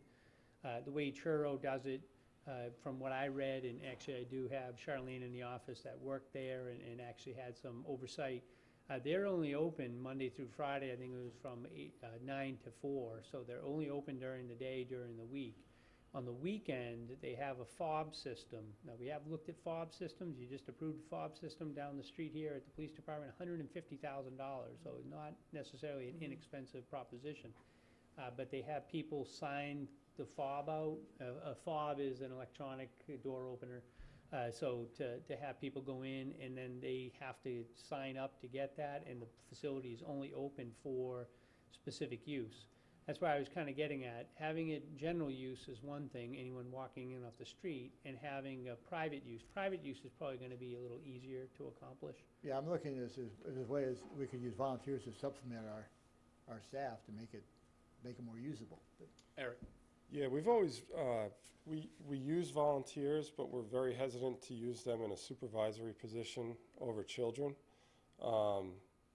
We found that you can't guarantee the reliability of a volunteer. If they don't show up that day, there's really no consequence for that. So what we're most comfortable with is if we were to open on a day, or if it's a Saturday even, which we are open now, is to have our staff there. Because that's what they're paid to do. We just can't rely on volunteers when it comes to kids and supervising kids. That's basically the way we feel about it, policy-wise, through the rec department. Thank you, Eric. Nothing. Julie? Yeah, I would agree. I mean, it sounds like the volunteer thing sounds like a great thought, but I don't think reliability-wise it's something we can really depend on. But I just wanted to go back. My question, and I believe Carolyn covered a lot of this before when we talked about it, I think it was last year. But I do still have some questions on, when it comes to the room fees for the activity room and the multipurpose room, you know, there are multiple uses for a very low amount of money. And I know that some of them, I think, were nonprofits and such, I think, right? So I don't, you know, again, I'm not looking to make a nonprofit pay more or, you know, not be viable. But at the same time, I just think that if we could maybe increase those fees per program slightly, we might find that money, but maybe that's unrealistic. Carolyn? Thank you. Carolyn Carey, Community Center Director. So I don't want to, I think I'm a little confused because I feel like we're talking about maybe three different topics at once. So I'm going to just, thank you. Can I just focus on the fees for right this moment? Because I know Janelle would probably want to be part of the other part too. Yes. So the fees at the community center, the Board of Selectmen actually set just about a year ago. Mm-hmm. Those fees, I'm going to say, the majority of our users are nonprofit groups. We do have some for-profits that come in there and they're paid, we charge them double the amount. We do have some classes, and I apologize, I thought that we were each getting our own, so if you see holes, I'm happy to try and go to other departments and get their information. But for the community center, I currently have 4 people using a revolving account. And I put down how much each one of those pays and how much we have paid them out. Those are the for-profits, just so we're clear. Correct, correct. I'm talking about the people teaching classes at the community center, and you also had an informational handout about that as well. Right. And we look at those, one of the rules is that it has to be less than what it costs in a town, not necessarily our town, because we don't want to take business away, but in a town to get that service. So I'm going to use Tai Chi, because we currently don't have a Tai Chi instructor. If Tai Chi was here in a building next door that wasn't owned by the town, and it cost $40 for a Tai Chi class. A Tai Chi instructor can come to the community center. They're going to pay for the room. They're going to pay the $5 additional fee for each participant for a session, which is 8 weeks. But their cost for the student is going to be less than the $40 it would cost here, even with those things included, because it is a service. The building is paid for by tax dollars, so. And that was the original way it was set up by a prior Board of Selectmen. But if it's not working for us, we're happy to look at it and see how we can change that, so. But we are working, and as you can see, I know people keep referring to businesses, businesses, businesses. The numbers are here, and I don't think anyone could live on what these poor people are making a month at the community center. It would be very difficult. So we are not trying to run a business. We don't want to run a business. We do want to provide services and make it a nice place for people to come and get every aspect of what they need. So, Thank you, Carolyn. my pleasure. Just to follow up to that. Sure. There's 8 revolving accounts, 4 being used now, but 8 total? Is that spreadsheet? 4 on mine, correct. And the others belong to the COA, I believe. Okay. Yes, so I'm happy to ask or, And then in looking through all the material that was sent to us, sure. no, I can't find another community center that rents the rooms by the year. And I only bring that up because if you rent the room by the year, even with the uses, it comes down to 78 cents an hour. I'm with you 1,000%. I wish I had Jamie here who could have brought the tape up when I mentioned that at the very first time I tried this. Okay. And the selectmen were very, I believe, Dana, and if he's there, he's probably at home saying, they shouldn't be paying me. I know it wasn't Angelo. It was Dana. I can see Don in agreement with me. He was he led the charge on that, so. So that's something that you're willing to review, or at least if it's pointed out, you'll look at? Or is- Absolutely. I just want to say, I'm willing to look at anything, and I know that people have said I take things personally, and I said that. and I say, and you and I have had a conversation. Right. And I have But you said- love your job. And I said, I you would do a never great want an employee who doesn't take their job personally. I don't leave it at the end of the day. The community center is a very important part of the town of Harwich. So I don't want to be, and I said, I don't want to not take constructive Well, I criticism. only said that because you do a great job, and I don't want you to feel like that we're We're picking good. on you because we're bringing up these numbers, because we're No, not. absolutely not. So, I like to call it passion. and I know this is going to have to come back, and I appreciate what Chris says, so I don't want to drag this out all night. But for instance, Hoops with Newt, that's a Eric-run program. No, you can stay up, because you can probably answer it. Why aren't your exercise classes, why aren't all of the exercise or fitness classes or rec-type classes, why aren't they run the same way as that? Why are you doing some and Eric are doing some? I'll be happy to give them all to Eric. But I'm wondering, I'm wondering why we don't. because- Truthfully, the revolving account belongs to the Recreation Department. I do not have my own. So those 4, Eric and I work together on because he signs off on the account as well as I do. But we are working together on those. But on that so- program, he's paid, I believe, or everyone pays the rec, and then rec pays him and 1099s him at the end of the year. Is that how Hoops with Nuke works? Come on, Carolyn, what? Tagging you in. Hoops with Noop, actually, he doesn't, he won't take payment at the moment. He does it out of his, We have some more openings in town. what's that? We have some more openings in town. The way that works, business we charge a nominal fee, because it's basically just to cover the cost of any equipment he may need, basketballs. But he doesn't get paid per se. He doesn't get paid right now. And then we give a share through the revolving fund to the community center for the use of the gym. To the town, yeah. You're right. And where does Charlie's exercise program fall? Eric could probably. That's the Council on Aging's program. Okay. And that one's a very successful program. Very successful, very, and meeting a important service. So And it's Carol- held during the mornings, so I don't think it's interfering with a lot of youth programming. And I think that was in Eric's numbers as well.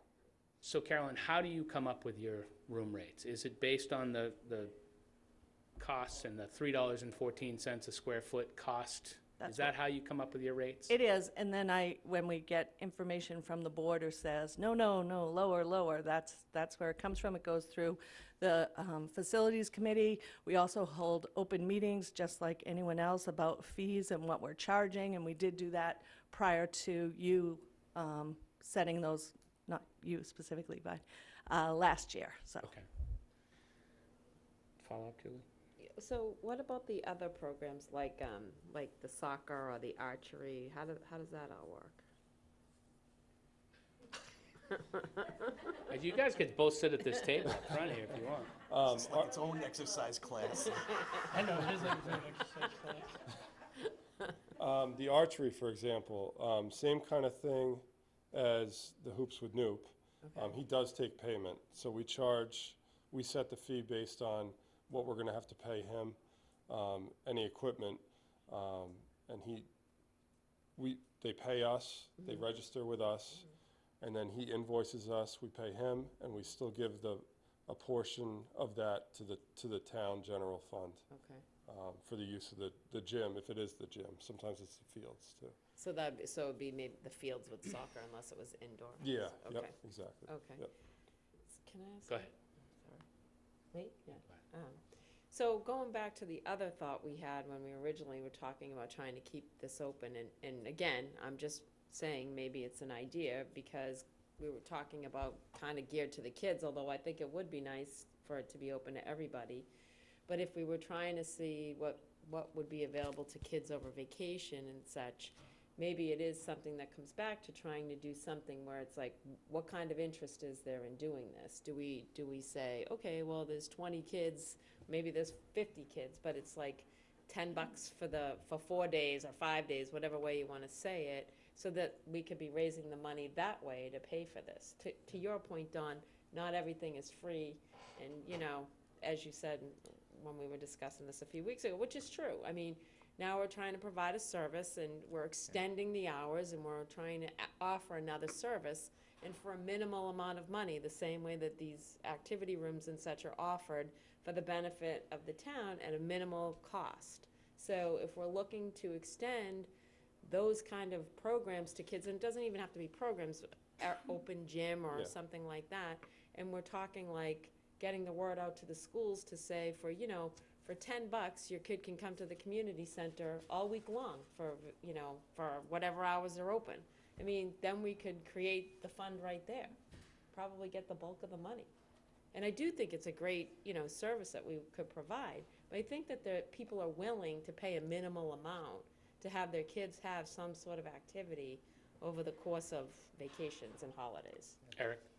Well, first off, I think what we've found is that the biggest request is for more open gym times. And open gym for us, as far as the rec department, has always been a free program. It's subsidized by other programs' fees. So if we were to open Sundays, the problem would be staffing. It would just be difficult we'd have to have staff there, but to charge an additional fee for just a Sunday for open gym, I think you'd get not many people. I also contacted the Chatham Rec director, because they're open on Sundays, just to see what kind of numbers they have on Sundays. He says they average about 10 to 15 kids a Sunday, depending on the time of year and the season.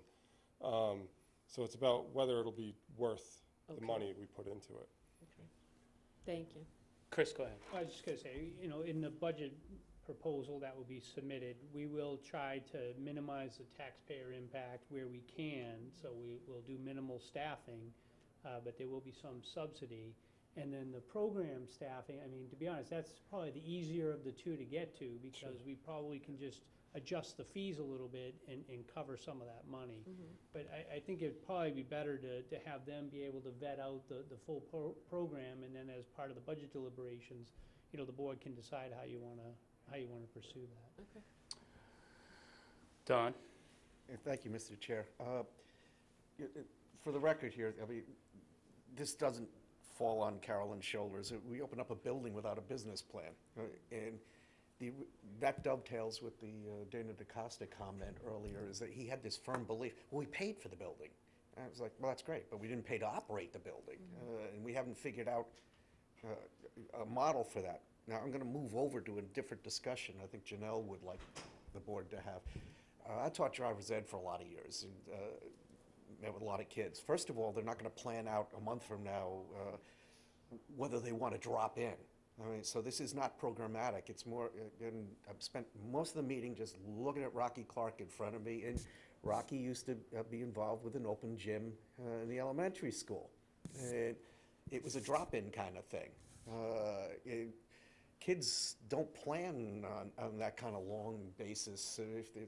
But I do know that they complain constantly, and they did to me for years. It's like, I got nothing to do.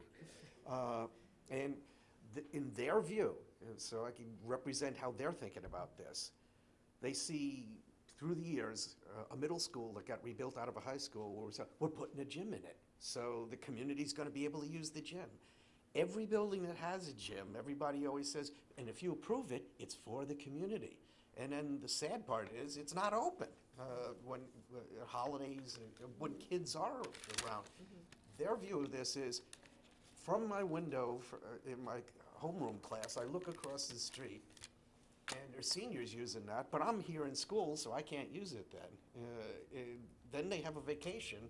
I mean, we got to find a way to do this, because when I was going to school, again, everything isn't for free. There were teen centers on Friday nights. It was a cooperative venture between the school and the community. I think it cost like $2. Well, back then you could buy a house for $10. There was a nominal fee for this thing, but it was a drop-in kind of thing. They didn't say, okay, everybody who wants to attend the teen center 5 weeks from now, put a request form in and join it. Whatever we do has got to be geared towards what it is it's likely going to happen when you involve kids with it. And again, they're looking at a building where during the day, the majority of its hours of operation, they can see it, but they can't use it because they're in school. And that's what I'm really trying to get at myself, and I'm pretty sure that's what Janelle's trying to get at, is that there needs Janelle's to be a recused place. herself. Don't point to her. Yeah, but I'm not talking about her relatives. I'm talking about she's got a point. Well, we're that going to get into that. we need And to there is, have kids there is get this, it. just so we're all clear, there is a solution, and Chris already asked both department heads to put together some budget info, so we're going to argue this at budget time. And Rocky will do something. Come on up. Hi, I just wanted to add just my thoughts on this since I brought it up the Welcome. last time. Thank you.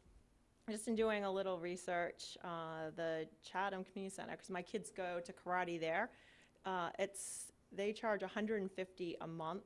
So if you look at the difference between what Harwich is charging, I believe it's $165 for the year to use it 2 times a week for 2 hours, which you discussed the 78 cents an hour. Chatham is $150. I think it maxes out at $150 a month for them. They can use it up to 3 times a week for 2-hour blocks. So roughly it could be $1,800 for the year. We're charging $165, so we're negative per program that we could charge that amount, $1,635, which the only reason I bring that up is because we're thinking about funding and how to solve the problem of more hours. The other thing, I was already calling Chatham and Hyannis to try to figure out what their hours were going to be over Christmas vacation, so I could tell the kids where to go. And like Chatham has Wednesdays and Thursdays 1 to 7, Tuesday, Friday, Saturday is going to be 1 to 9, and then Sundays normally 1 to 5. I'm not sure what we're doing at Harwich. I didn't get a chance to call you guys. But in Hyannis, they have Tuesdays at 3:39, Wednesday, Thursday, Fridays 2:39. So there's a lot of hours that they're doing. One of the other things to generate some more income I discussed last time is in Hyannis, they have a yearly membership for residents versus non-residents, $20 per person for a resident for year-round if you're a family. It is, I think it was like 60, it caps at like $60, you're right, $60 for our family. And then they get a little keychain thing that says that they are members and they can go in as often as it's open. That's another easy way, I think, for the community center to get some more revenue without having to actually do anything. And my other idea is for staffing purposes. It seems like we have a large overhead just on Chatham. For them to be open on Sunday, it's roughly $144 for the day for them to be open. And they have 2 staff, one's full-time and one's a part-time without a custodian. And I'm wondering, because we have an amazing rec center and my kids have been employed through the rec center and they're still living here, they're year-round residents. Is it possible to use some of the kids from the playground camps or, lifeguards, whatever, as at least one of those people to cut down on the costs of having people that would be getting paid more? Great. So, Thank you. thank you. Follow up, Julie? Well, one other thing I just want to point out to what I was saying about all of that was really focusing on the vacations and such, because I know that kids do things and they never plan, but the parents do.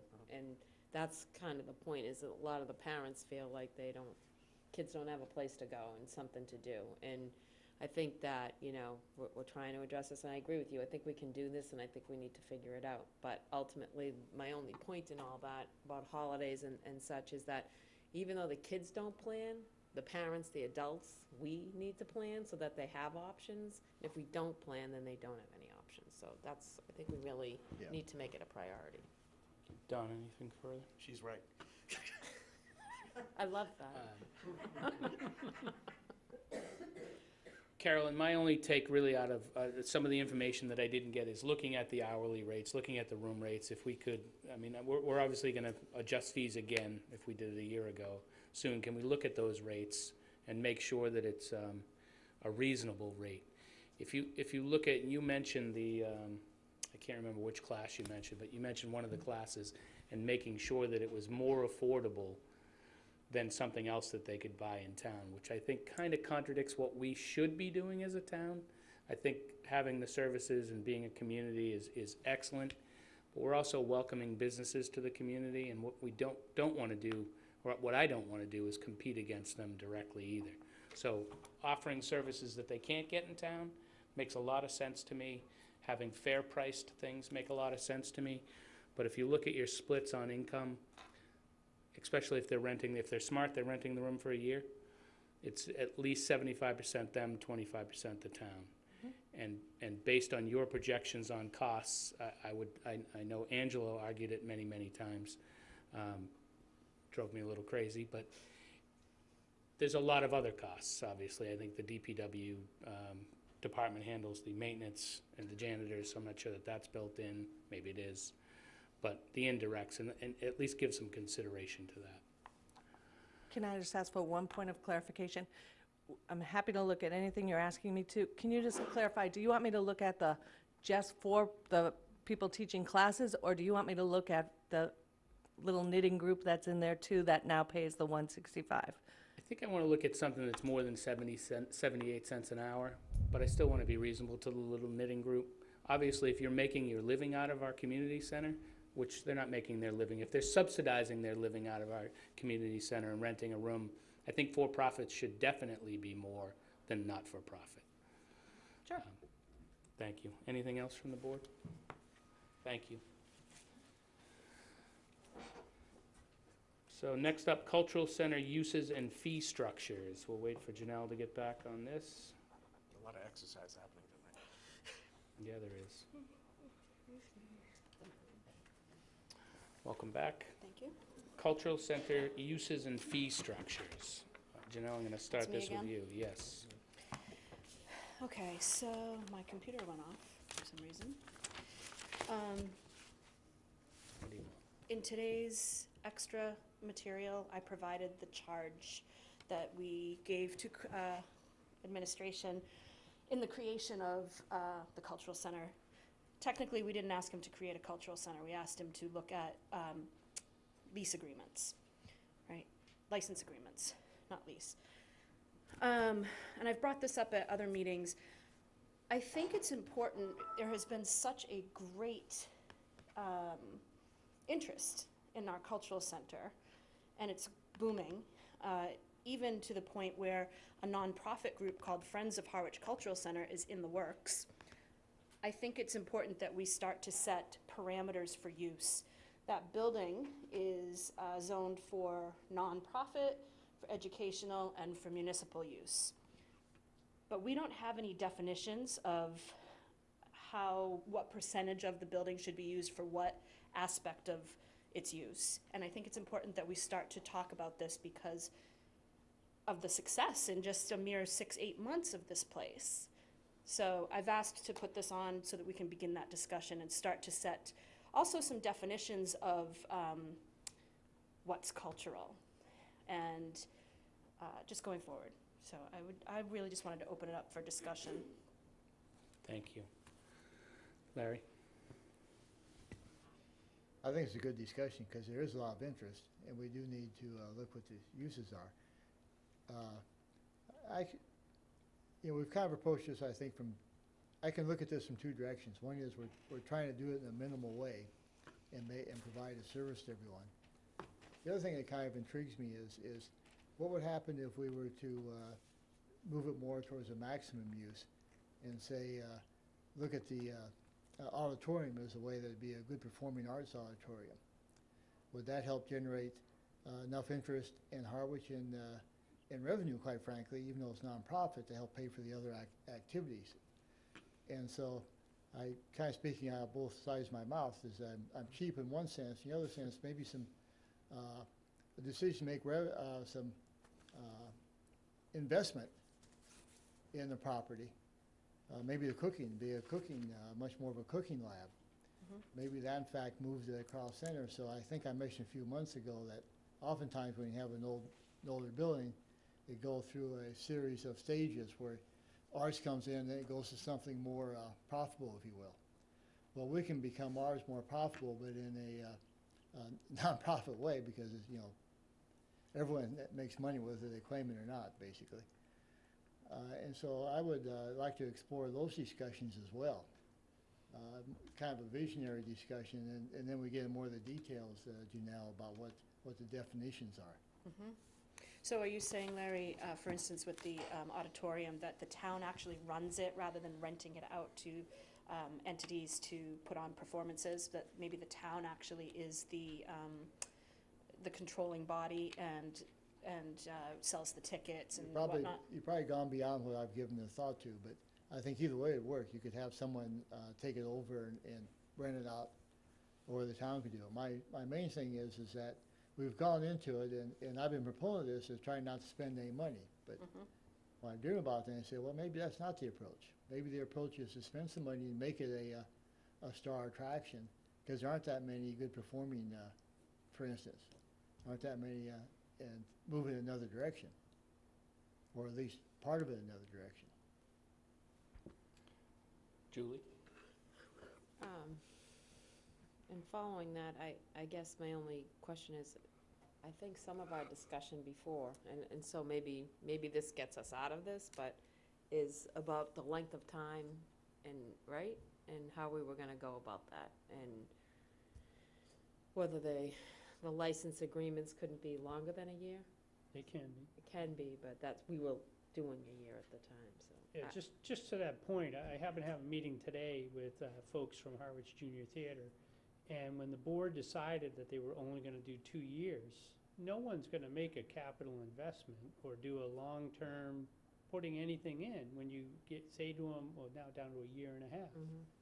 So I think if the board wants to, and certainly internally, we've had discussions about, we've been successful in marketing. I sign all these forms. I think virtually 90% of them now are just artists. So there's very few that are one-off. So we have eliminated a lot of the private sector elements that have asked to go in, just so the board's aware. But, I think we need to start to market the restaurant type, or how do we make use of the cafeteria, and how do we do the auditorium. But, at least from my discussion with them, and they're considering about a longer term, or to consider potentially going into the middle school, but they're not gonna do it for 2 years. So I think a decision, if we wanna have a longer term tenant and get additional costs or additional revenues to try to make up for that, a decision has to be made to go to, do 3 years on top of it and give people some kind of longevity, because they're not gonna up. And we have had that building open for 9 months. Whoever wants to come in and use that auditorium has the ability to do that now. And I can't say that they're beating down the doors, unless I've been told otherwise. I think that if we market and try, I'm just looking at the reaction I'm getting. That Eric gets to sit down this time. Not really. For now. Just kidding. Welcome back. Thank you. I'm not the most important part of this conversation by any stretch, because Erica Strezpeck, as I think most of you know, is working 19 hours over there and has done a phenomenal job. So she is, I think that we're all in agreement. It's just how we're getting there. And what Chris is saying is that the 2 years is hard, and we're setting up parameters, and we're trying to build it in the first year, and we're up and running. But I'm going to turn it over to Erica, who I just have to say, we had our open house, and from just our main door, 302 people in one day. Oh, 311 adults. We didn't count any children, and we didn't count Erica's husband, who came back and forth. I just want to go on record. So those are some of the things that you should know. It is thriving, and there are different things that are happening over there. People are interested in it, and we do see a vision of having it more of a cultural, if there's something in there that people don't agree with is cultural right now, but we're working in that direction. It's not a, when we first were sitting here, we said, open the doors, get people in there. So it's a vision, and I'm going to turn it over to Erica, who can tell you much more about this. Erica, go. Welcome. Thank you for having me. Great job with the open house. Only It was 300, a big group effort. only 379 people went to town meeting last year, if I remember correctly. Well, and again, we only counted the main building door. I talked to Bob Brackett this morning. The futsal program had almost 200 families, between 150 people and 200 for families and students. So that program on the other side of the building was very successful. And we also had a paid group in the afternoon. I don't know the numbers for that, but the gymnasium was full all day long. We also had a ukulele group that came in on that side of the building and played. And the pop-up market was very successful, driving people into the building and wandering around and seeing everything. Now more people will come to see the Harbor Master. And the Harbor Master, we've put a welcome up sign today, so we're excited to have them. And we've been talking about the doors and parameters that we need to keep everybody safe and everybody can come in and utilize the space that they need to. I'm gonna, if you don't mind, I'm gonna jump into the fees. I know you're a part of the fees. We discussed this as a board months ago, and we talked to Carolyn about. Okay. I got your back. Thank you for the proposal that's in the packet. But we did talk about the fees, and we talked about people sharing rooms and upping fees. Can you just give us an overview of what you changed? Sure. First, do you know how much we're generating per month right now with what's rented? I just got how much we've brought in to date. Is that going to help you, or you need to know? It's a good start. 7630. Since when, though? January or? 77,630? $70,630. Yeah, I know. Okay. If you could get that to me monthly, that'd be great. We sure can. I can estimate it, but I don't want to give numbers that aren't correct, so. Thank But we do have, and I just got it from Carol, so you know it's accurate. Yes. We will get you the monthly breakdown of exactly what we've brought in. We do have it, so. If you could just go through the proposed changes. Sure. As requested by the board, they were looking at when people are sharing the space inside the room, that an additional charge be charged to that room space. So if I am renting a studio, I would pay the $300. If I am sharing the studio with Erica, we would each pay $200. So there would be an additional charge. The most that we wanted in a room was 3 people. We are working with unique space. They're not exactly the same size, so some people can fit 3 in there nicely, some could not. The other thing that we're looking at, as requested, was the shop space in the basement. It was at 600, and we are looking at increasing that. Thank you. So I think those are the increases that you asked for, and that's where we are. And then you added the activity wing classrooms. That's new. Yeah, what are those? That's the portables off the back. Oh, And those are a little bit more because they are a little bit larger in size, and they also have air. They have air conditioning and they're on their own zone, so it allows them, depending on the right occupant, we could, block off the main wing of the building, and they could have a little more responsibility. Say it was a theater group or a group entity that was running longer-term classes or longer-term events. They would be isolated on their own end of the building. Safety reasons, it would be a little more manageable. So are they only accessible from inside, or do they have an outdoor door? It would, We would use there is an outside door, but it's not you'd have to go through the back playground of so it's not like someone could drive up to it. So we're thinking you're going through the building to get to it. That's for us to know who's in the building as well. and there's no key code pads back there otherwise, so Okay. they would still come in the main entrances to disarm.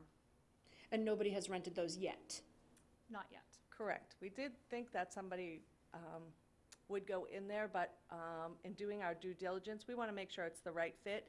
And if fire or highway has concerns about what they're doing for art, whether it's fire or something, so we didn't put that in there because we want to make sure we're good partners with everyone and all of the town entities. So, but we're certainly still looking, and we do have a wait list. Some people have refused or passed on those and are really looking for the main building, but give us a little time. We'll have them full.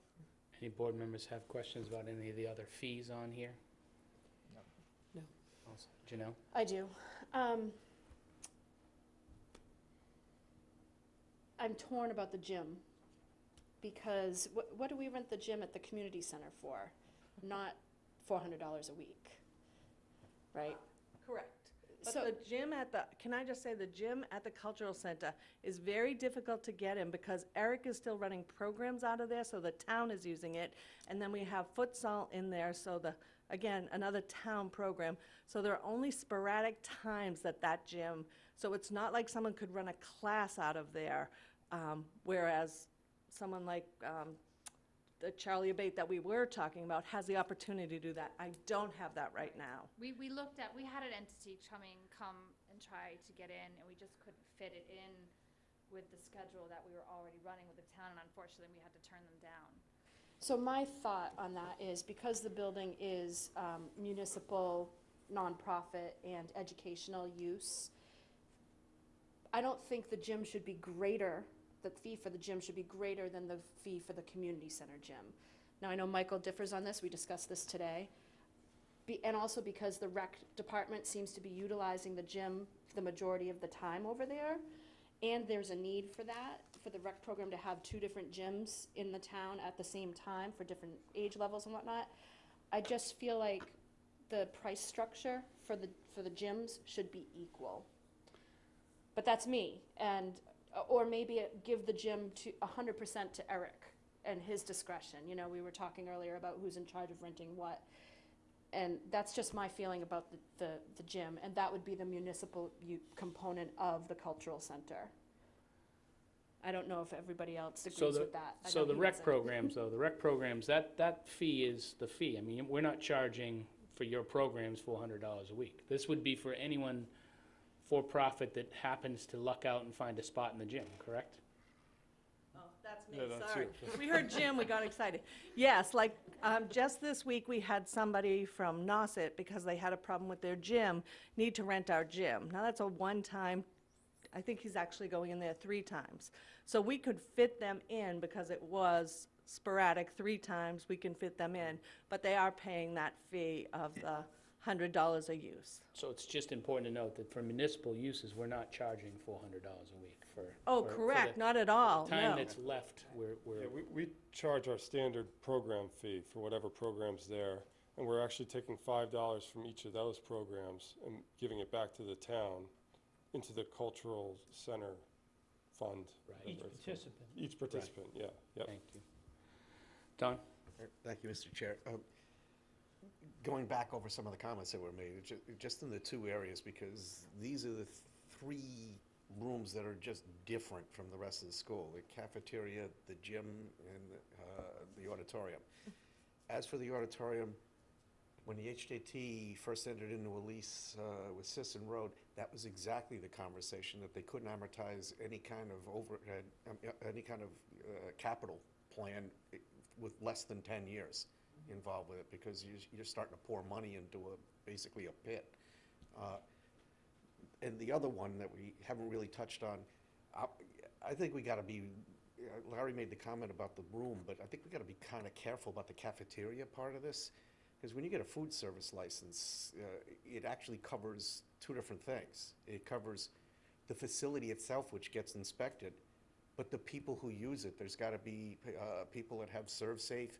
There's got to be somebody who's taken an anti-choking course to be able to operate. So, I mean, if we're not the ones who are actually running that operation, you start getting involved with a pretty complex use pattern. It can't be just they come in, they say, let me rent the cafeteria. They actually have to apply, if it's a one-day event, they have to apply for a permit for that, and there has to be a point person. I was actually directing my thoughts towards more of a, teaching classes, teaching school, rather than vendors using it as an opportunity for expanded, maybe we become a cooking institute thing going on in town as part of the cultural center. But even at that, we have to have somebody inspect the facility for use. Of course. Another comment? You had two? That was it. When did you want to go forward with these fees? When would we start the new fee structure? How's tonight for you? No. I'm good. It's not Whatever open. works for you. What we would like is, certainly there are people who have current leases. We're not looking to change those at all, and I think that's certainly only fair. We want to make sure that people know and have had an opportunity to see them.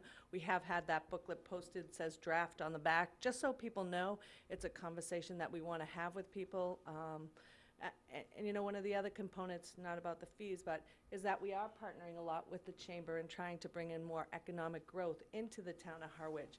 The cultural whole movement right now, and being part of that is really one of the goals that you had, that we work to create more opportunities for people to come to the town of Harwich.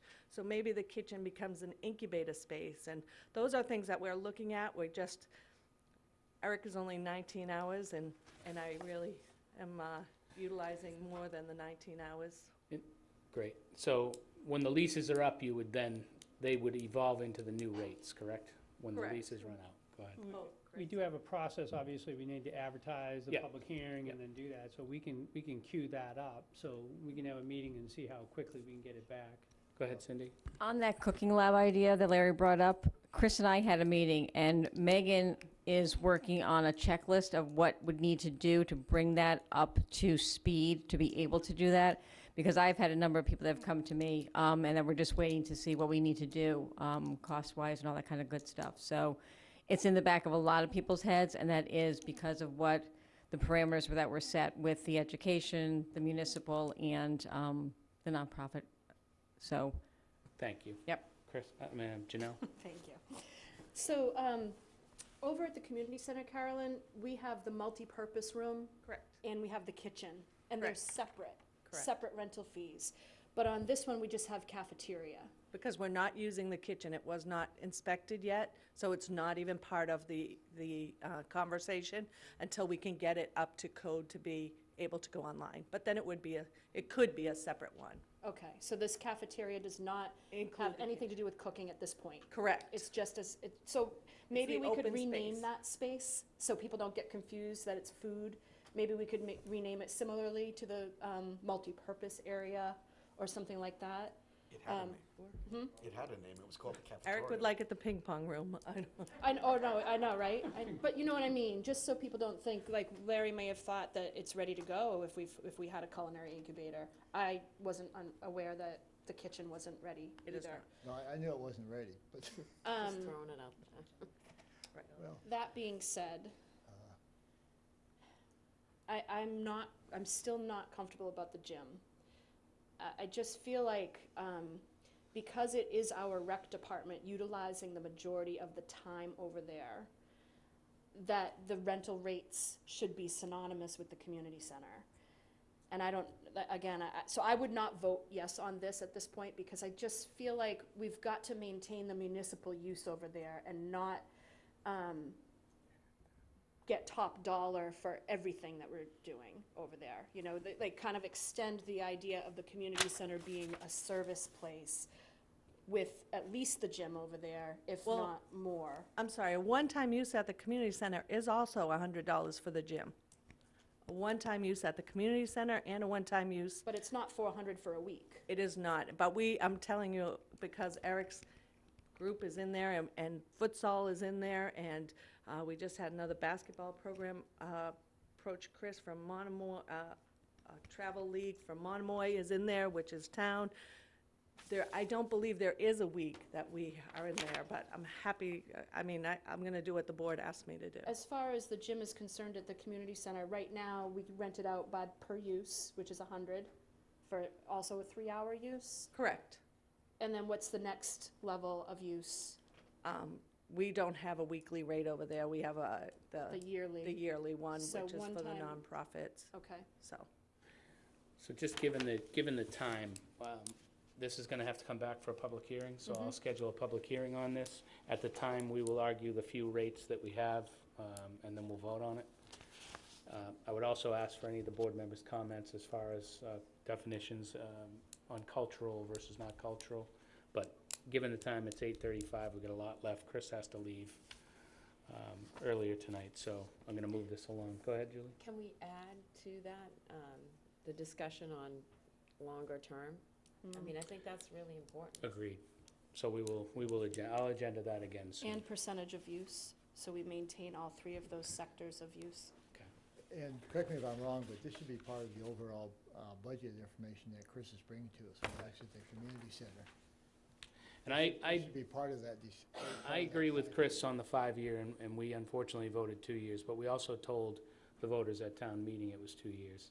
So we need to go back to them with some numbers and show them that this place is bringing in some money and that we're being responsible and that we're covering the costs, so. But I do think that the conversation's worth having. And So- I just want to say thank you to you both. You're sitting down now, but thank you for going through this and making this really happen. It wouldn't be doing as well as it is without you, so thank you. So community center, Sunday and soft holiday hours, temporary policy. This goes into the conversation we had a little while ago. Chris, are we going to just get a proposal, or is Carolyn and Eric gonna come back with something for weekends and soft holidays, or I do mean, I you? think it makes sense, Mr. Chairman, if we could just have that as part of the budget package. I think the board asked for it, so we'll get it. You know, I think on the soft holidays, I've kind of intimated that, you know, the 2 that make sense to me are the 2 that are affiliated with school vacation weeks. If there's something above and beyond that, then I need to know. But I think that those are the ones that probably make the most sense, a trial basis too, in terms of having people come out. Thank you. Janelle? So, I'm glad we brought this back up, because I really did want to speak about this. Soft holidays at Chatham Community Center are Martin Luther King Jr. Day, President's Day, Patriots' Day, Columbus Day, and the day after Thanksgiving. So 5 soft holidays. And typically those other days are long weekends, like this particular 2 weeks ago for the day after Thanksgiving, the community center was closed, and again, people were, you know, hemming and hawing, oh, it's closed on, half a day Wednesday, closed on Thanksgiving. Not half a day Wednesday, they're open all day. Whole day, I'm just saying what people told me. I was away, I wasn't even on Cape Cod for that whole weekend, so. So, I would like to explore not just President's and Patriots' Day, I'd like to explore all 5 of those days. Yeah, if you can give that to me, that's fine, we'll And explore that. I know that, you know, the costs that were introduced in our packet, and that Eric had emailed and Carolyn had provided us, are significantly more than Chatham, which is $144 a day to operate on Sundays for 4 hours. And then the Hyannis and the Gus Canty in Falmouth, they both operate with 1 full-time employee. So and they're not paid overtime. Their contracts are, you know, they work 5 days, and they may have Monday, Tuesday off, or they may have Thursday, Friday off. And then a part-time person who is paid either $11 or $12 an hour, so that the costs are down for them. And Hyannis has custodians, but the reason they have custodians is because they double as Zamboni drivers. So Gus Canty does not have a custodian on Sundays and soft holidays, and the Chatham Community Center does not have a custodian. So I really wanted to bring that up because I've heard you say that we have to have a custodian, and I wanted to find out what that was all about.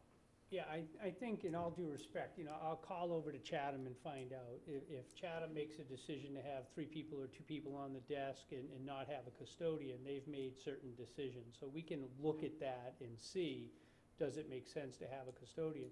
I was down there for a period of time as the acting Council on Aging Director, and a custodian in this circumstance isn't just a custodian that cleans up at the end of the day. The custodian is there for setup. If we're gonna have the building open, you're gonna have functions, then that means every hour that you're turning rooms over, the custodian goes in and set it up. And if that's something, I have visited the Chatham Community Center numerous times, and I don't know if they provide that service. A lot of their rooms are already prearranged. So I think we run a little different situation, and that's what I was kind of getting to. If we're just doing open gym, that's one thing. If we're gonna run and have the facility open and available for folks to run programs like any other day, then we have to have, in my opinion, have to have a custodian, because now we're asking people to set up tables, set up chairs. Talk about liability of having folks do that.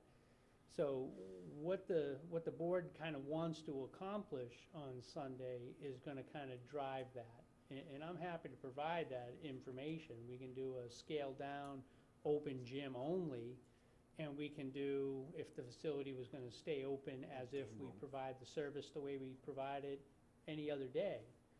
So we can do that, and there's just cost implications to both. And a decision, I don't know if the town of Chatham, makes a decision that they're just gonna subsidize everything and keep it open, or if they're trying to recover their costs. It's different animals. And I guess all what I'm looking for is just, we will provide some flexibility. I think we can do that in the proposal to give the board a range of what you want to do. But there are different cost centers to different activities is really my point. So we should have the town administrator and the department heads bring back We'll bring back a proposal that reflects a range. And what I'm gonna do, Mr. Chairman, I'm gonna excuse myself for about 5 minutes and just pick my dog up, Perfect. and then I'll be back. Okay. Thank you, Chris. What's the next question, Janelle? Maybe we can answer it? I was gonna say, well, if we start out with open gym on Sundays and maybe there's one program, maybe, I don't know, a nonprofit group wants to meet and have a meeting, maybe the custodian could set up for them the night before. Game room. Or put them in the game room, exactly. A room that's already set up, But I am happy, and I think the people that have complained to me over the last 3 years about the community center not being open generally are looking for the gym.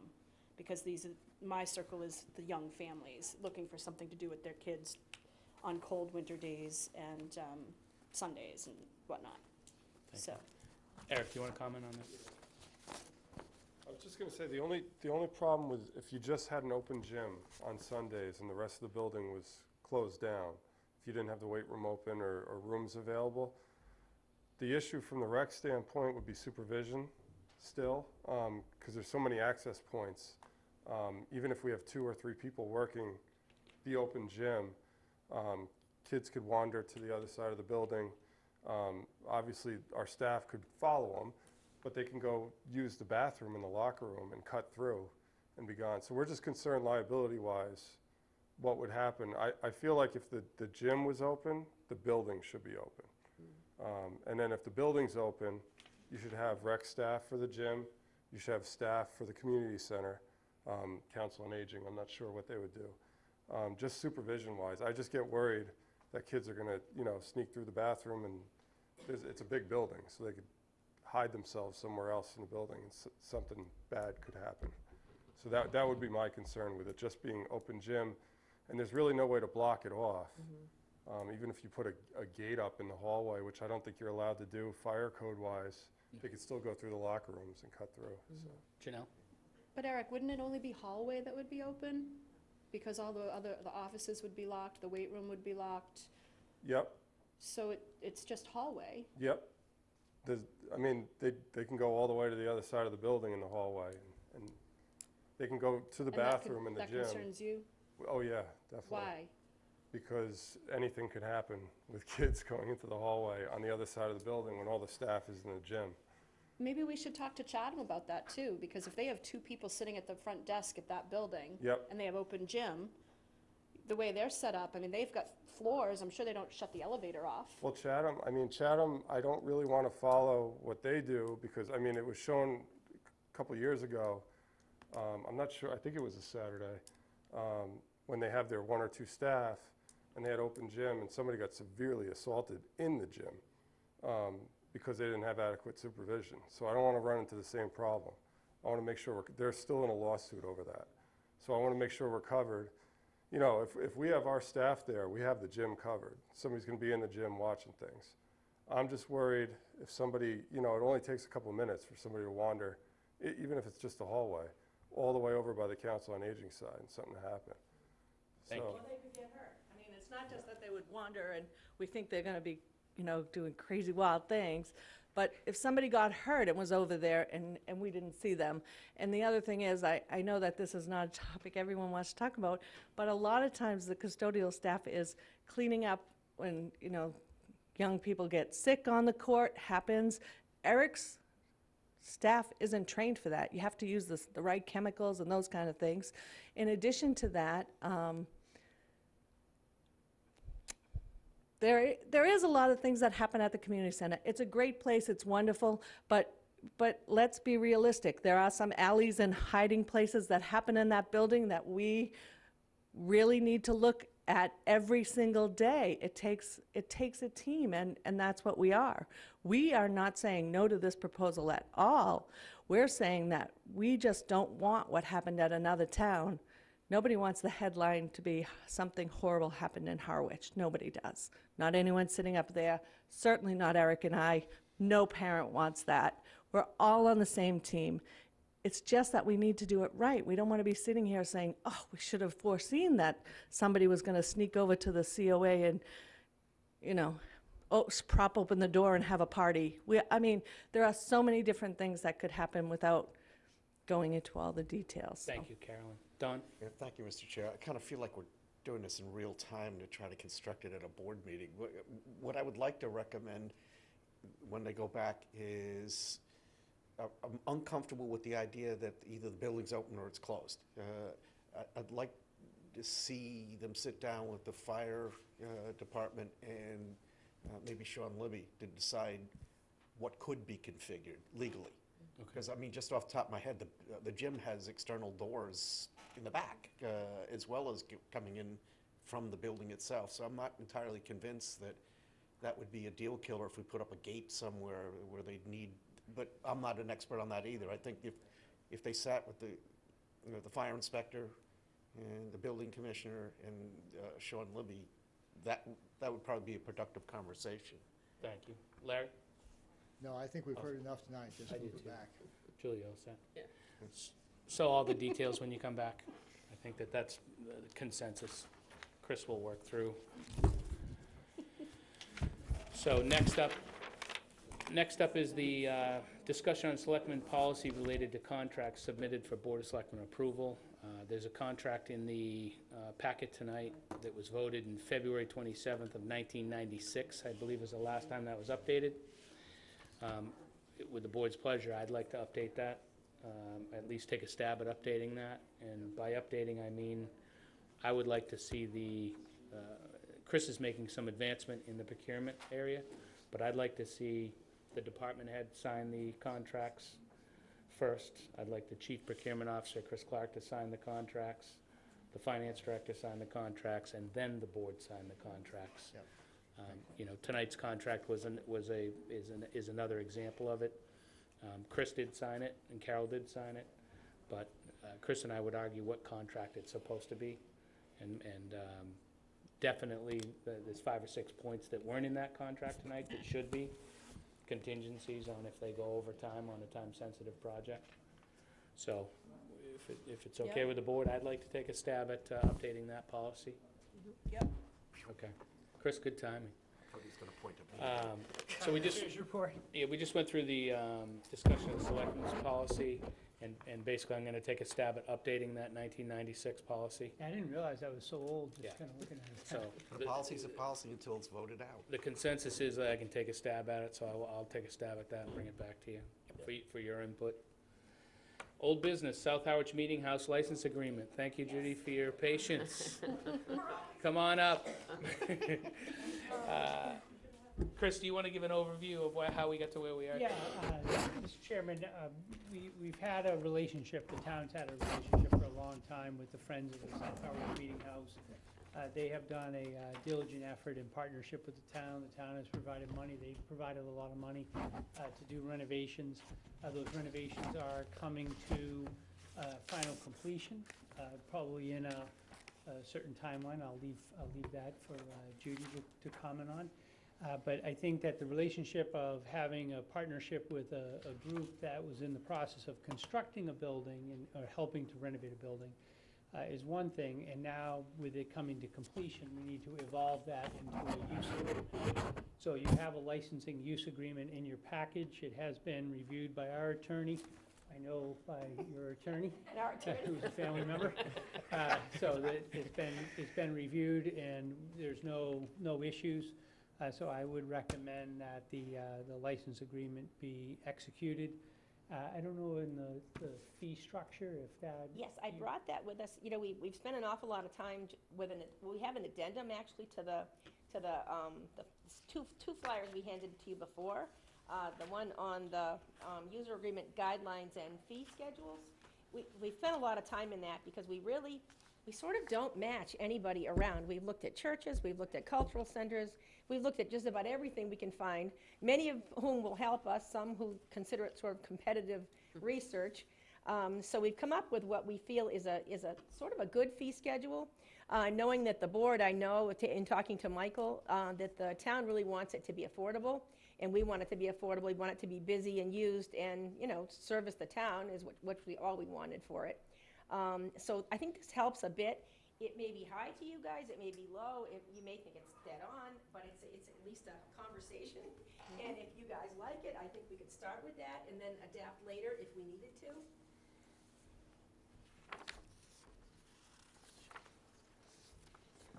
It's really not too complicated. It just sort of runs down the basic things that we would do there by floor and sort of by use. I'll look on with Dawn. And we sort of came up with those figures. We ran around because it really is a beautiful, beautiful building for weddings. And so we sort of went around and tried to determine, you know, we're on the low side of what weddings are on Cape Cod, certainly. We're sort of on the low end of what some churches charge. And then we added like a janitorial fee for that as well. And in one case, it's just someone that walks in and has a wedding in the upstairs main hall. And the second one is if they have a wedding and they have a full reception downstairs, and we would set up for that. We actually have, we will have all furniture for that, and it'll be completely easy to move in and have a wedding reception there, although not a really big one. So I think our numbers, if you look at our capacity, it is yet to be determined when we get our occupancy permit and when the town sits and looks at how many we can actually have in there. So those are estimated, and that's why it says pending. Judy or Chris, could you just explain to the board the licensing agreement, what that gives? I mean, we're talking about the fees, and the fees really isn't on the agenda tonight. Licensing agreement, I think, is where our last conversation Well, I led thought off. those were an attachment to the license agreement? They are attachments Yeah. to the license Yeah. agreement, so we just didn't have, or there were some numbers in there, but I think Yeah. we're just updating those numbers Mhm. this evening. The rationale for the license agreement is a municipal entity, chief executive of that, which the Board of Selectmen has the ability, and really has one of the only entities that has the ability to enter into licenses. So if we were to go as another alternative, a lease process, we would have to do RFPs, we'd have to go to town meeting, we'd have to go beyond the 3 years and do a longer-term arrangement. So the town has, in some circumstances, made a decision to establish a relationship, and a license agreement from a legal perspective gives the town significantly more advantages, so we have better capability. So it's not just about avoiding a lease, it's also about having the legal ability to have more discretion on the town side. Okay. The Friends of the South Harwich Meeting House, is that that's the 501c3 is all Yes. done? Okay. Oh, yeah, we've had that since 10 years, yeah. And I think for us, the main thing when we got involved in the building, as it states under purpose and use, and as we followed now for the last, a decade, really, the plan of restoration and preservation shall be referred to as the plan, and the operation of cultural arts, education, and community use program upon completion of the restoration process. So basically, our whole plan to the town initially, in a nutshell, was that we were going to take on the building, promote the complete restoration and preservation, bring the building up to full historic preservation standards as a building that is noted and well noted on the National Register of Historic Places. We bring it up to that level and then conduct a cultural arts education and sort of a cultural arts education program in the building with a community use component, so that not only would we sort of anchor it to keep it going and keep it, raising money for the building, but also have the community involved and in there and using it and taking advantage of that wonderful historic place. And at that point, with the whole town involved in it, our whole goal in the beginning was that we would work really hard to get the building done, get it open, get it off the ground, which is, we figured this is why this agreement, we asked for 5 years, because as any sort of a business-related thing would be, it would take us that long to do the advertising, get involved in the Chamber of Commerce, get people to use it, get it structured and get it off the ground so the town has a really active and really amazing. It's a tremendous, tremendous building now. When I think when the town sees it, people are going to be absolutely shocked at what it has turned into. And then our main goal was that once it was open, the town would never have to budget for it, never have to pay anything for it. It would be totally a wonderful venue, tremendous asset to the town, and yet be totally self-maintaining. And I think that's really where we're at. To speak to what Chris had said before, we're opening officially, get everything all set, hopefully, in our occupancy permit. We're wrapping up all the finishing touches now, and we're actually scheduled to open on March 17th, St. Patrick's Day, for 2 concerts on Saturday and 2 concerts on Sunday. And the Chatham Chorale has wonderfully volunteered to do them as a volunteer, as a benefit for us, those 4 concerts. Wonderful. Open it up to comments from the board. Don? Yeah, thank you, Mr. Chair. I admire the commitment and tenacity of the committee Insanity. that did that. I just want to, for context purposes, I just want to remind this board, first, the board that granted the original license always presupposed that this was going to be the next step. It's hard to argue with a commitment that's probably, it's more like 12 years. 12 years, yeah. Yeah. That they're not going anywhere. But for the grace of God, with these people working here, that building the town bought and there could have easily been an insurance agency in it by now, because we were actually considering just selling it back out. So my heart's in the idea that they get conveyed the license agreement for a lot of reasons, but they're not going anywhere and they actually love the building. Thanks, Don. Janelle? Thank you to you and the rest of the committee. The building is gorgeous. I can't wait for that opening weekend. It's going to be fun. I can't wait till you see it. That's all. Julie? Thank you. I concur. It's a beautiful building, and I look forward to it. What a great venue for anybody to have That's gorgeous. anything. So, no, I think it's great.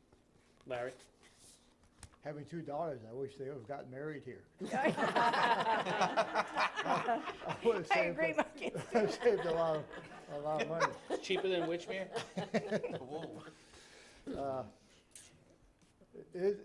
I agree with the license. It does scare me a bit because you're taking on a lot of responsibility. We are taking on a lot of responsibility. And so we really need to figure out how to best promote it. Yeah. And as a town, help drive business there. But congratulations. Well, thank you. I Chris, think Chris- also we plan to come back.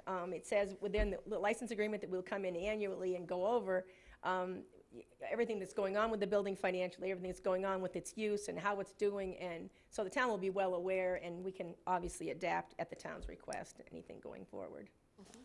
Chris, procedurally on the fees, public hearing, or no, because it's a licensing agreement? Yeah, actually, one of the terms and conditions of this is that we turn this building over to the Friends to operate, so it's really theirs. I think the intent of having the fee structure in there was just for disclosure purposes, that you guys are aware of what they were doing. Okay. But they're responsible for all the costs of the building, and therefore they should be able to generate money to offset those costs. Right. And then the only fee that I see as a problem is, I think, that security deposit. You have an awful beautiful facility there.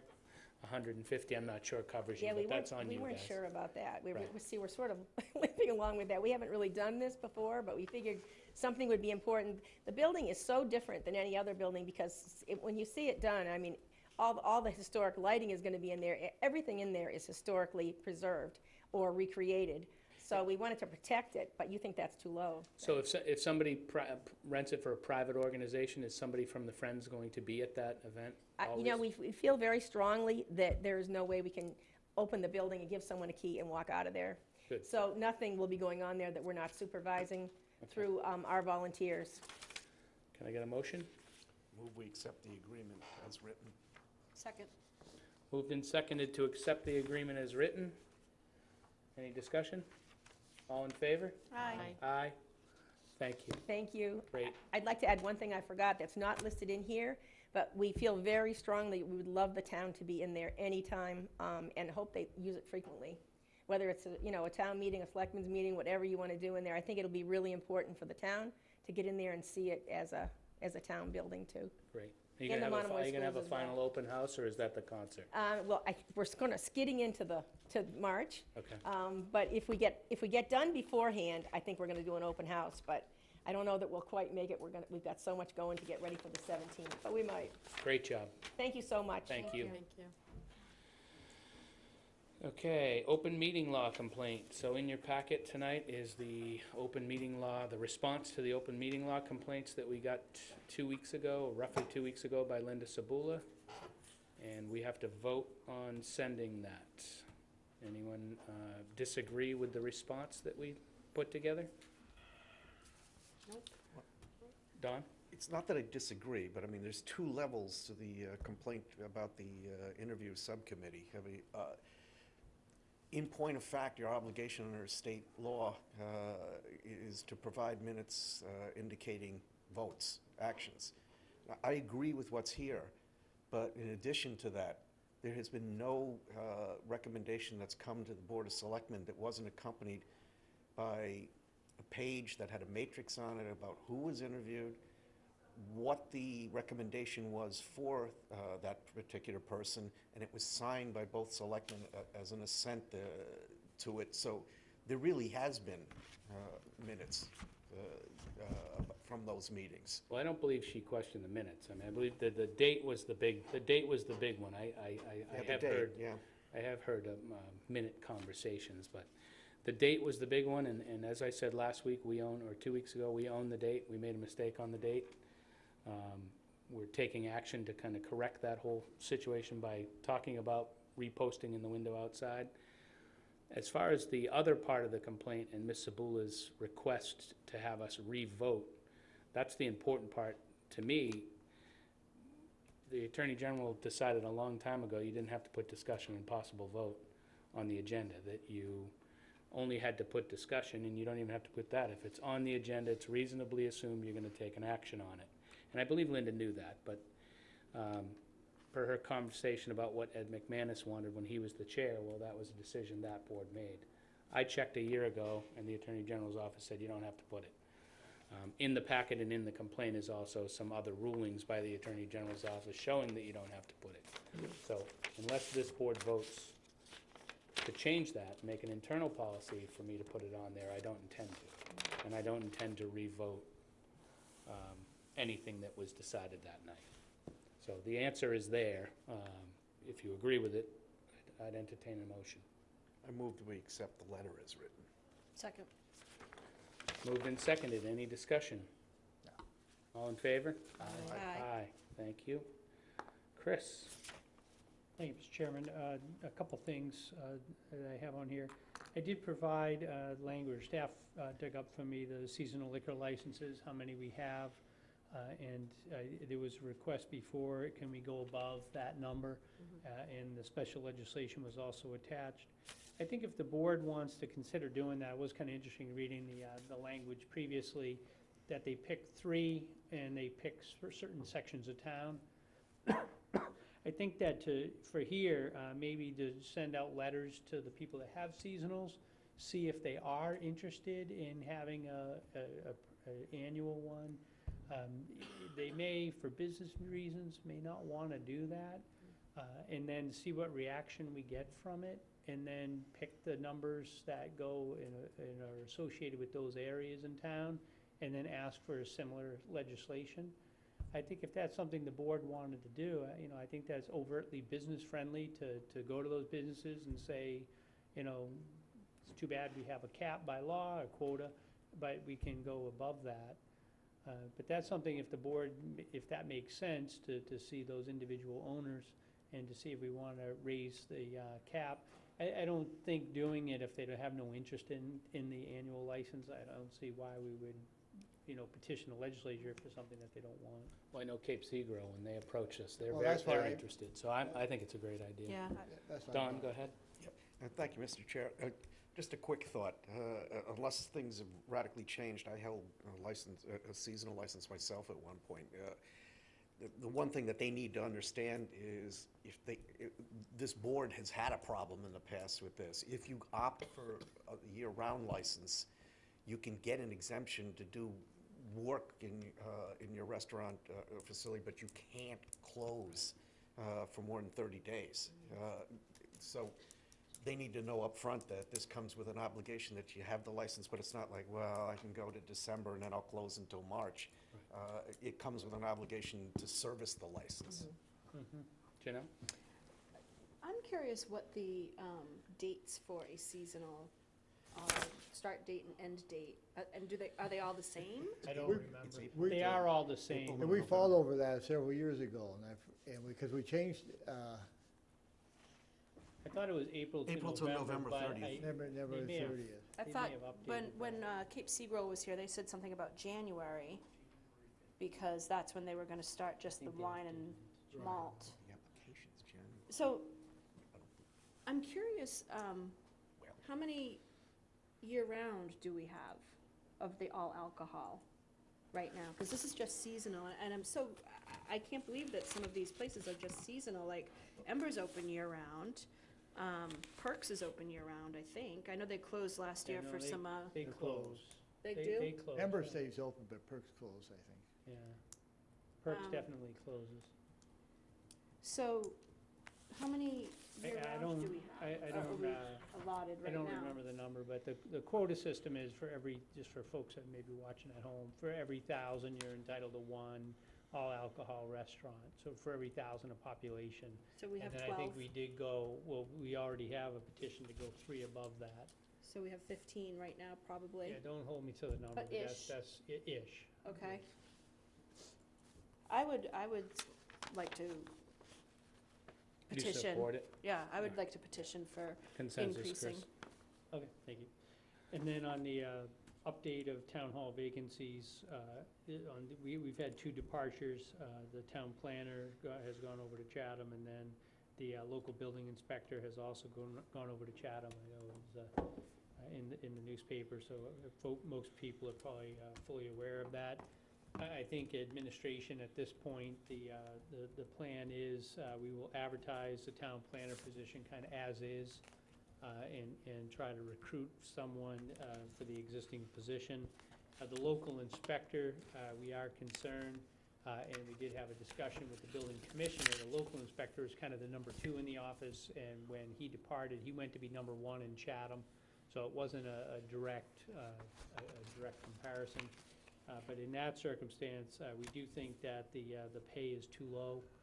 So we do have a proposal to come back to the board. So I think we'll have that on the agenda for December 11th to have a discussion.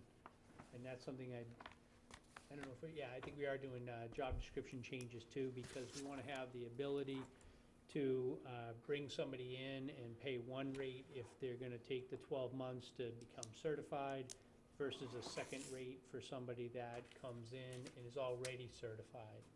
So there's a more value to us, and there should be additional compensation for somebody who already has obtained the certification. So we'll bring that back to the board.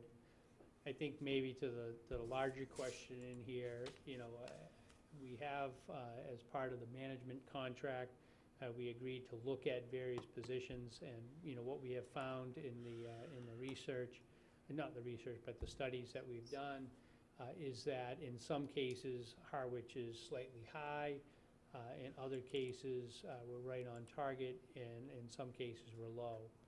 So I'd like to say roughly it's about a third, and a third, but we probably have a little bit larger of a number that we're probably lower in the scale.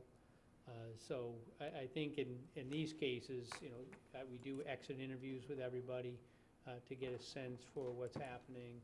And sometimes, you know, it's a question of geography, sometimes it is a question of money, sometimes it's a question of, I know somebody in the other organization and they want to go and be there.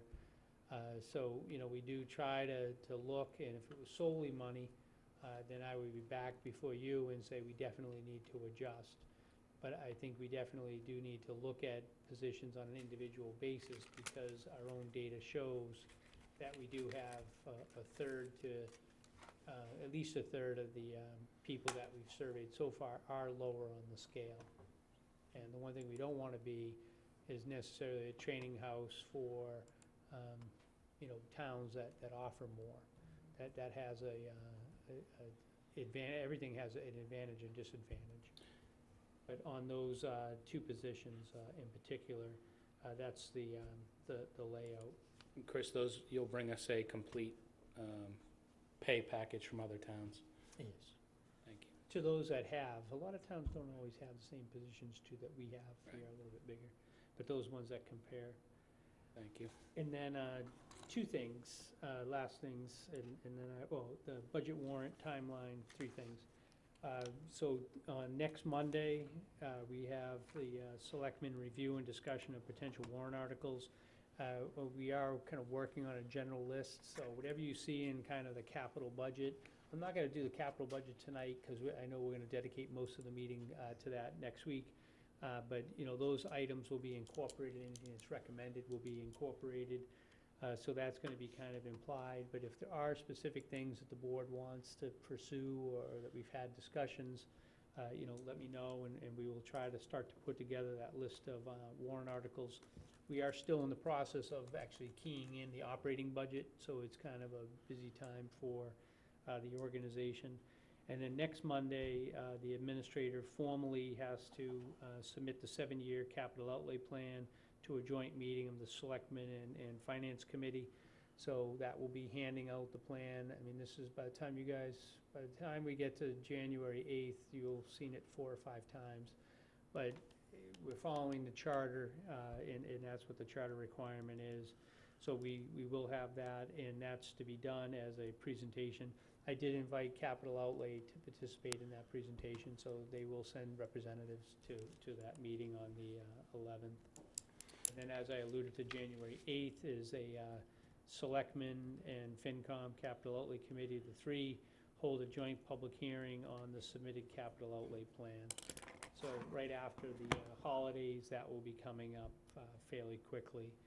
But I don't think too many adjustments from what's already been submitted. The capital outlay folks have done all their formal voting. And then last two items, just I have my Chatham counterpart has kind of reminded me that in the IMA agreement, it does say there's an advisory committee that has 5 people, 3 from Chatham, 2 from Harwich. They've appointed their people, and they're kind of waiting. I did bring this up once, and maybe for the interview subcommittee, if there are folks that have an interest in being on that IMA advisory committee, Chatham is ready to go. So, and I was curious, they have their town administrator is 1, and then 2 residents. So I thought that they may go with professional staff, and they decided to go with residents. So I think in our case, residents probably make some sense. Okay. But if people are still watching, then it would be good that if they have an interest, and they can certainly come in and look at the IMA, which probably is online, and see what the duties and responsibilities of that committee are. And then lastly, I know folks have been very interested in the Pleasant Bay South, the sewer system, and where are the sewers going to be located, the elevations. And I had a meeting the other day with the consultant, and I didn't let them leave until we picked a date, so we do have a date. So January 16th, 2018, and that would be on a Tuesday from 7 to 9 in the community center. So for folks that have expressed an interest in that, I would say that that really is more, I would almost characterize it as a workshop meeting. These are folks that know the sewers are coming and what are the mechanics to get that sewer. So it will be, I don't know if I lived in West Harwich, if I would have any specific interest in attending that. That's why I kind of bring that up. But if you are in that southern Pleasant Bay watershed area, if you're on the maps in phase 2, phase 3, or phase 8, if you're on the maps, think about coming to the meeting to learn about areas that are going to be sewered. Chris, can you write that up and have that put on the website? Yes. And can we get that sent to the East Harwich Collaborative, if we could get it over to maybe even Ted and Carol Ridley and everybody else out there that has a group that's been interested. There was a couple neighborhood groups too that I think I can get the. Yeah, I have a neighborhood have a group that is very active. In fact, they're hoping to get together. They've been talking to me about just our day getting together in a week or so to organize the questions. So if we could do a little write-up of what it For is this. Okay. and get it so that we can hand it out. And that concludes my comments. January 16th. January 16th, 7 to 9 at the community center in the multipurpose room. Selectmen's report, Don? Had a great time at the tree lighting. Yeah. It's a good crowd. It was. Janelle? I was there too, I just didn't get mentioned. But, quick question. She's like that. What, when are It was we, dark out. when are we having selectmen meetings during Christmas and New Year's? Are we skipping 2 weeks? Are we going December 11th, December 18th, skip the week of Christmas, skip the week of New Year's, and come back January 8th? Didn't you, I think you had it on your agenda last meeting. We never but you talked about it. Yeah, talked we never about it. talked about it. I'll bring it back next week. Okay, I'm not gonna be here the 18th, so You'll be here the 11th. I'll be here the 11th. All right. Okay, that's it. Julie? I attended the stroll on Friday night. It was fantastic. Great job, again, as usual, and that's it. Too many people. I wasn't at the Christmas tree. Anything else? Nope. Larry? We've had Chris and I have been involved some in the Pleasant Bay Alliance wastewater permit process. And last week we had a subcommittee look at generating a municipal agreement, an IMA. And it looks like it's going to be relatively easy for us because we have a model from Palmanesset region that they've used. We have our own Chatham Harwich IMA that we can use as a template. So our goal at this point is to bring a draft back to us, probably early January, and get something going for town meeting, at least to get that part. You know, as you recall, we already signed an agreement basically saying that we agreed on our obligations of removing nitrogen from each of the watersheds. We've already done a lot of the heavy lifting on that. This will put that in place. Motion to adjourn? So moved. Second. We are adjourned. Larry.